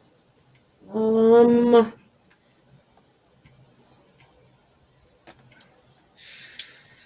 think Can I offer a suggestion? Why don't you tackle this guy? You get advantage. Yeah. I mean, I'd like to just run at him. You get advantage on. And get him away from Frankie. Ready to action. We'll go off first. If you hit me, I could wake up. That at least will help. I could go to shell. Yeah. And Okay. I'll hit Frankie instead to wake him up so he can go to shell. Guys, that's instantly. Oh wait, no, it's not gonna send him to death saves. Never mind. Yeah. I still got 17 HP. All right. Well, 21's going to hit the prone Frankie as you reach at him. That's going to be for 5 piercing, and then I need you to make a con save again as you're unconscious. There's my con save, and I don't even have to use my inspiration on that. No, but you're going to take half on the poison, so you're going to take 15 poison and 5 piercing. Yep, and I'm not raging anymore, so I'm definitely dead again. But I'm not all dead. I'm just unconscious. Yep. All right, so that's going to be the one attack. Can you? Honestly, he was a super sucker for going for that. I feel like we made the right call. I've done one thing in this battle, and that is soak damage.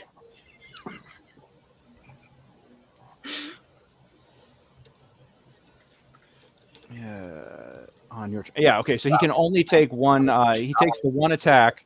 I'm just going to roll it again real quick to see if I crit, because technically it is with advantage.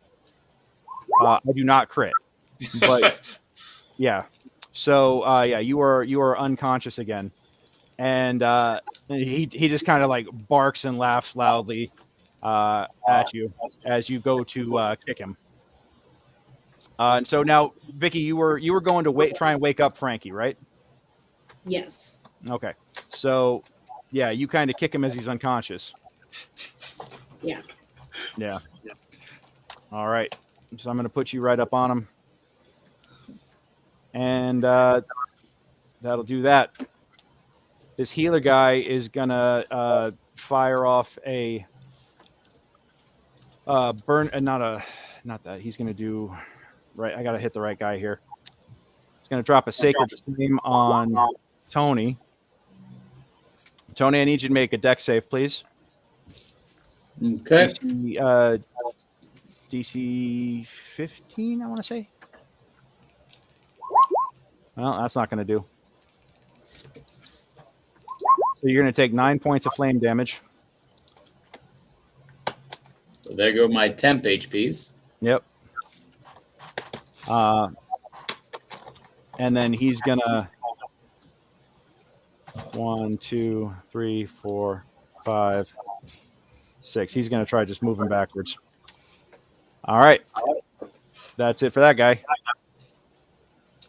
We're back at the top. Duke. Yeah, this guy's not getting away. Okay. So I have the hunter's mark on him. So here comes a heavy crossbow towards his head. All right. Oh, yeah, that'll do. Roll that damage. So he gets this one, and he gets this one. So that'd be 18. Yep, and that shield is gone. So 18, let's see. 18 damage. Yeah, you take a gigantic chunk out of this dude. And he just is like stunned as you just blow right through his shield of faith. Well, his let's faith get more. Nope. 10's not going to do it. His AC is 12 Nope. now. Close but no cigar. Good attempt. Good attempt. All right. I'm going to move over just a little bit too, like right about there. Got it. Casan, you're up. All right, I'm gonna. How many hit points does the mage have up here? The mage does not have too many. I want to say he's at 11. He's at 11 right now with an AC of 12. Okay, and then this guy in front of me. Dude in front of you has 14 with an AC of 16. Okay. I'm going to continue to attack this guy in front of me since I have advantage and he's hexed. Okay. All right, first attack coming in. I'm still getting double damage on this. That's really weird. All right. Well, 19 hits. Let me see. Go That's ahead. rolling through the macro. Yeah. Let me see if it does the same thing if I roll through. Well, I just rolled a. Oh no, it does not. If you roll like that, so we'll go on ahead and take the 6. How about that? Okay, sounds good. And then he'll also, because I did land, he'll get another 1d6 from the hex. Okay, another, yeah. Also, you should roll again because you may have crit it. Because you have advantage. Oh, that's true. Check your crit. Let's see if it's a crit. It is not. That is a, yeah, so we'll go What with is a your crit? Anti-crit. Yeah, I mean, it's a crit. Failed. All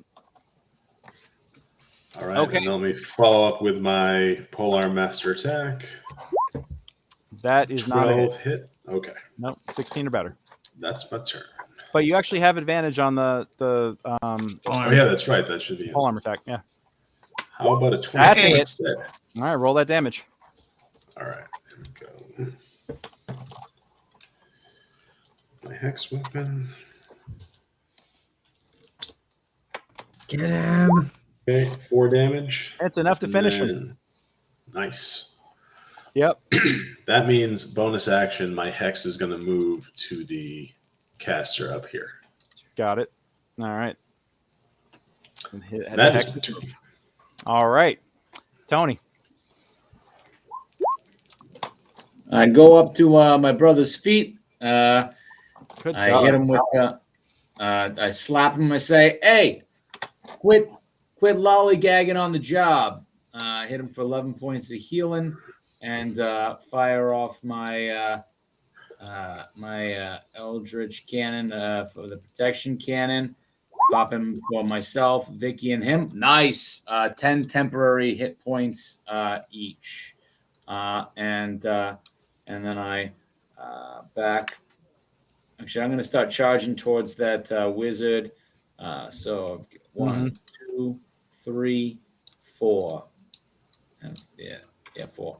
Well, the wizard Barnaby definitely saw the caster attack and hurt his friends, and Barnaby has had enough. Barnaby comes running up on this caster, and well, he's going to do what dragons do. 1, 2. 1 with its bite, 2 with its claws. So we're going to do 1 bite. That's a hit. That's a hit. That's it. Yeah, he literally just rips this dude apart. Just in in a furious rage, just rips the mage apart at this point. And the guy goes down screaming as he goes, "You will not hurt my friends!" And just grabs him, pulls him apart, and then bites his head off and chucks the body. And it's just like, just raging. That'll be my turn. Yeah. Well, Junie is up next, and then Mikey, you'll be after Junie. So yeah. At this point, the only ones left are the assassin and the healer. All right, so he's the leader guy, right? This guy over here. Yeah, the assassin is over here. He's a-hole. Yeah, he's trying hard, but he's about to get romped real hard, I think. Okay. Well. Firebolt. Okay. Just barely misses it. He ducks under that. He's like, "You're gonna have to try harder than that, sweetheart." All right, dead. Mikey. 1, 2, 3, 4, 5, 6. I guess I will. Wait. You know what? I'm gonna go instead I'm gonna go 1, 2, 3, 4, 5, 6. How bad's Frankie? Frankie is he's at 11 with more. Well, wait, he's like at 21 now with the temporary hit points. Is it? Yeah. Oh, okay. Yeah, I'm doing great now. Yeah. Okay, well then I'm gonna go and use my bonus action to move my spiritual weapon. 5, 10, 15, 20, not far enough. And then I yell at this guy down here, and it's like, I'd start asking for quarter if I were you. Oh, you're yelling that to the healer? Yeah. Give me an intimidation check, please, with advantage. I'm just giving him good advice. Yep. You see the color like drain out of his face. He just watched a dragon rip one of his buddies in half. All the other tanks are gone. And the assassin up top is like, "Oi! You best not be thinking of running off here, mate." And the assassin is going to attempt to attack Vicki. We're going to go 1. We're going to go second attack. 25 hits, though. Yeah. For 6 piercing, and then I need you to make a DC 15 con save, please.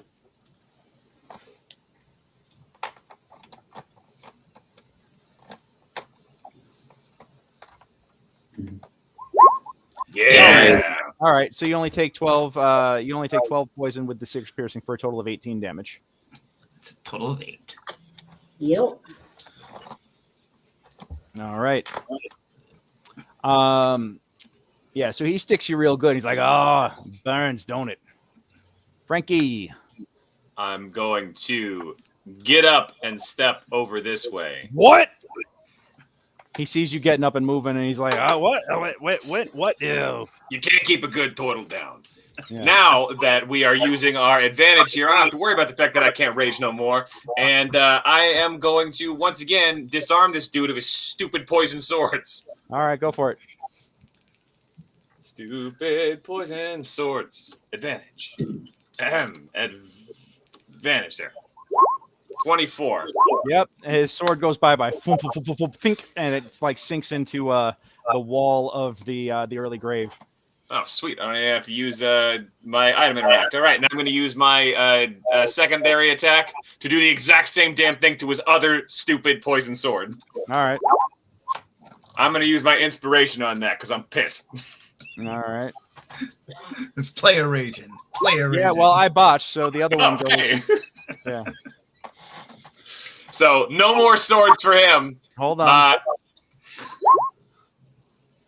Amazing. Okay. Well, because I botched the save on that, not only do you do you disarm him, but he actually gets hit with his own weapon. I'll take it. And that's going to be for 6 to start. He's not getting his own sneak attack, but he does have to make a con save. He's going to fail that. He's still going to take half because he's got resistance to poison, but that's 14 damage. You actually see him, like, you basically riposte the sword, and it gets him in his own neck. And you see, like, him kind of stand there for a second. He blinks, and then suddenly black foam starts foaming out of his mouth and drooling down the sides. His eyes roll into the back of his head, and he hits the ground convulsing and then ultimately stops. As Jen just put it from off screen, gross. Yeah. Yep. And so Vicki, the assassin is dead at your feet. The only combatant left standing is the healer, and he looks like he wants to shit his pants and run. I mean, I would like to finish him. Okay. Go for it. Can I use my crossbow from here? Right? Mm-hmm. Yeah. I think you've got a range of like 200. Yeah. Oh, Jesus. Did that hit?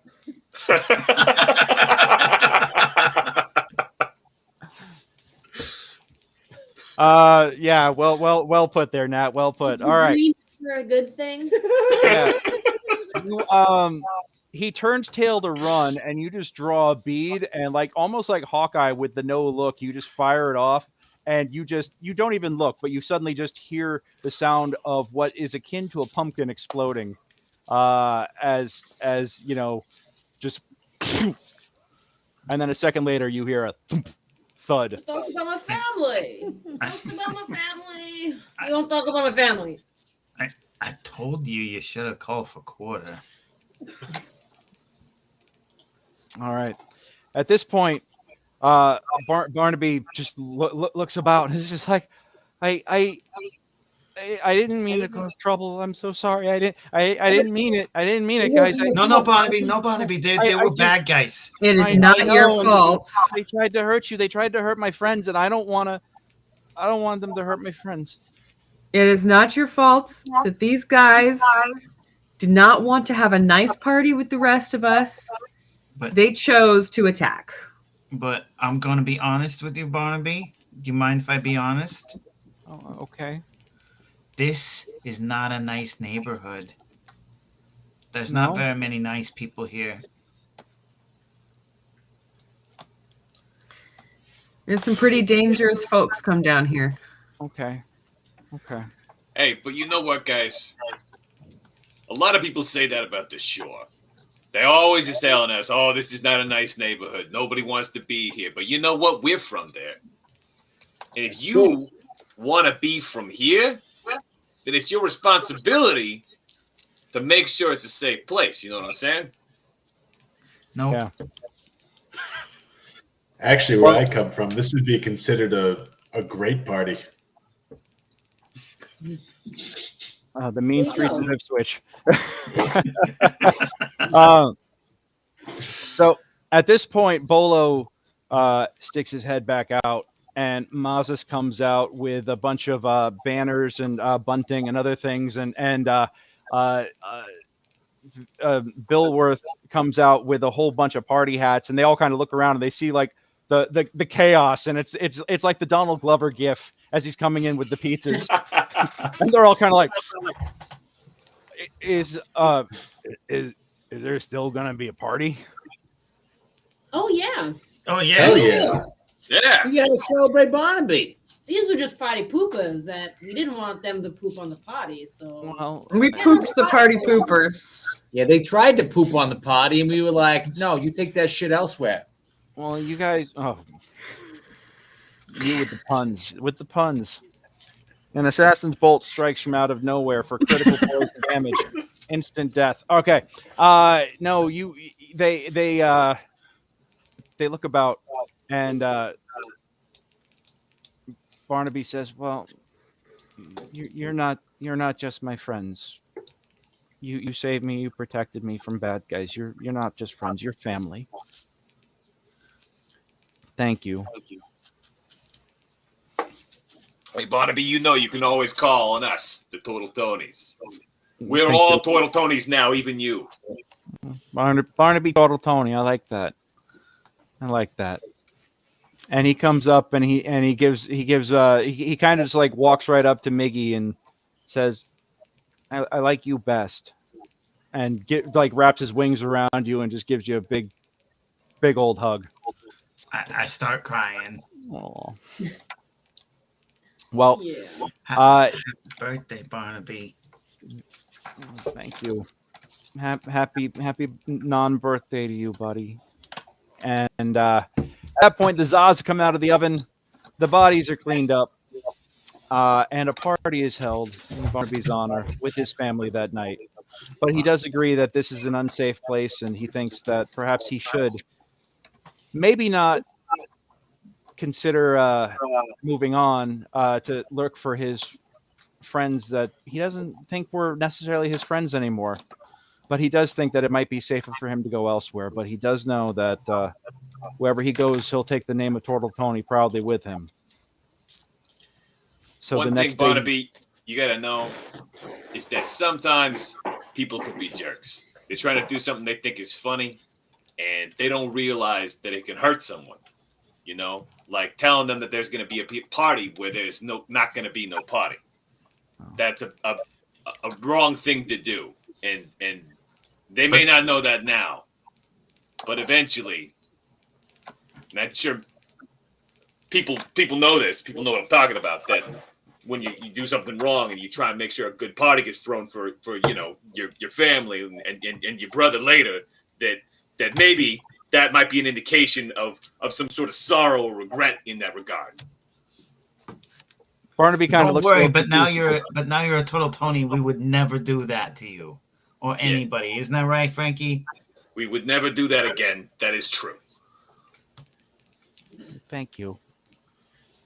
All right. So the party goes on successfully. There is much za. There are many zas eaten, many casks of ale killed. About 100 gold worth of casks of ale just decimated that night. The whole town comes out. Everybody just has 200 of my gold. Here. Even the other more maliciously aligned adventurers take the warning and take the hint, and everybody celebrates that night. And in the morning, Barnaby flies off into the sunrise, his scales glimmering in the rising sun. But he left a note and a pouch, and he says, "To my family, something to remember me by. I'll see you again soon." I'm gonna be honest. I can't read any of that. I can't read any of this. Weird. What is this weird scratch stuff? Judy, can you read this? Yes, I can. I love you, Barnaby. Well, I now have to recalculate a couple of things here. So I'm not, and it's also 10:40, and I know it's late, especially for our East Coasters. So I'm going to go ahead and call the session here. I will message you guys with your XP and treasure count. And yes, you will be able to successfully loot the bodies of all the people involved. So there were no magical weapons involved, but you might get a few vials of poison off the assassin, and we'll figure out a couple of other things. But yeah, Mikey, there is a very special object in that pouch just for you. So yeah, you pull it out. I'll tell you this. No, you pull it out, and it actually says for Mikey written in a little scratch, like almost like a little claw, like ripping into, impressing in paper. And it's a amulet with gears and a funny looking face on it with two sticks. Oh, we have to identify that. Yeah. Mysterious amulet. Yep. So I'll tell you all about that in a little bit. Yep. But we're going to go on ahead and call it a night here, guys, especially because this went a little over. But thank you so much for hanging out. Folks in the chat, Goblin Ducky, Johnny, thank you guys all so much for hanging out. Leif, thank you for hanging out in the chat with us tonight. We appreciate you hanging out and watching. Thank you if you're watching the archive of this later on. This was tonight's very special episode of Secrets of the Barrowmaze with guest star Barnaby, the Brass Dragon, and so happy to finally get to throw him a party. So thank you for joining us. Check us out at mastermindadventures.com. You can hire me or other GMs to run a game like this for you. Join us at Secrets of the Barrowmaze, secretsofthebarrowmaze.com. We'd love to have you come and join us in the Barrows. It's a West Marches style mega dungeon. So we play sessions when you can muster a table, as opposed to like a regular meeting, regular session time. So this is one of those where you can meet up with some of the Tortletonis. You can meet some of the other fine players. We have a whole contingent from Norway and Sweden. So if you have odd hours to play, we have odd players to play with you. So it's a great time. I hope you'll come and check us out, join us, and until next week, we'll be back Monday night, 7 p.m. next week Pacific, 7 p.m. Pacific. Until then, have a great week and roll them 20s. Good night, all. Bye.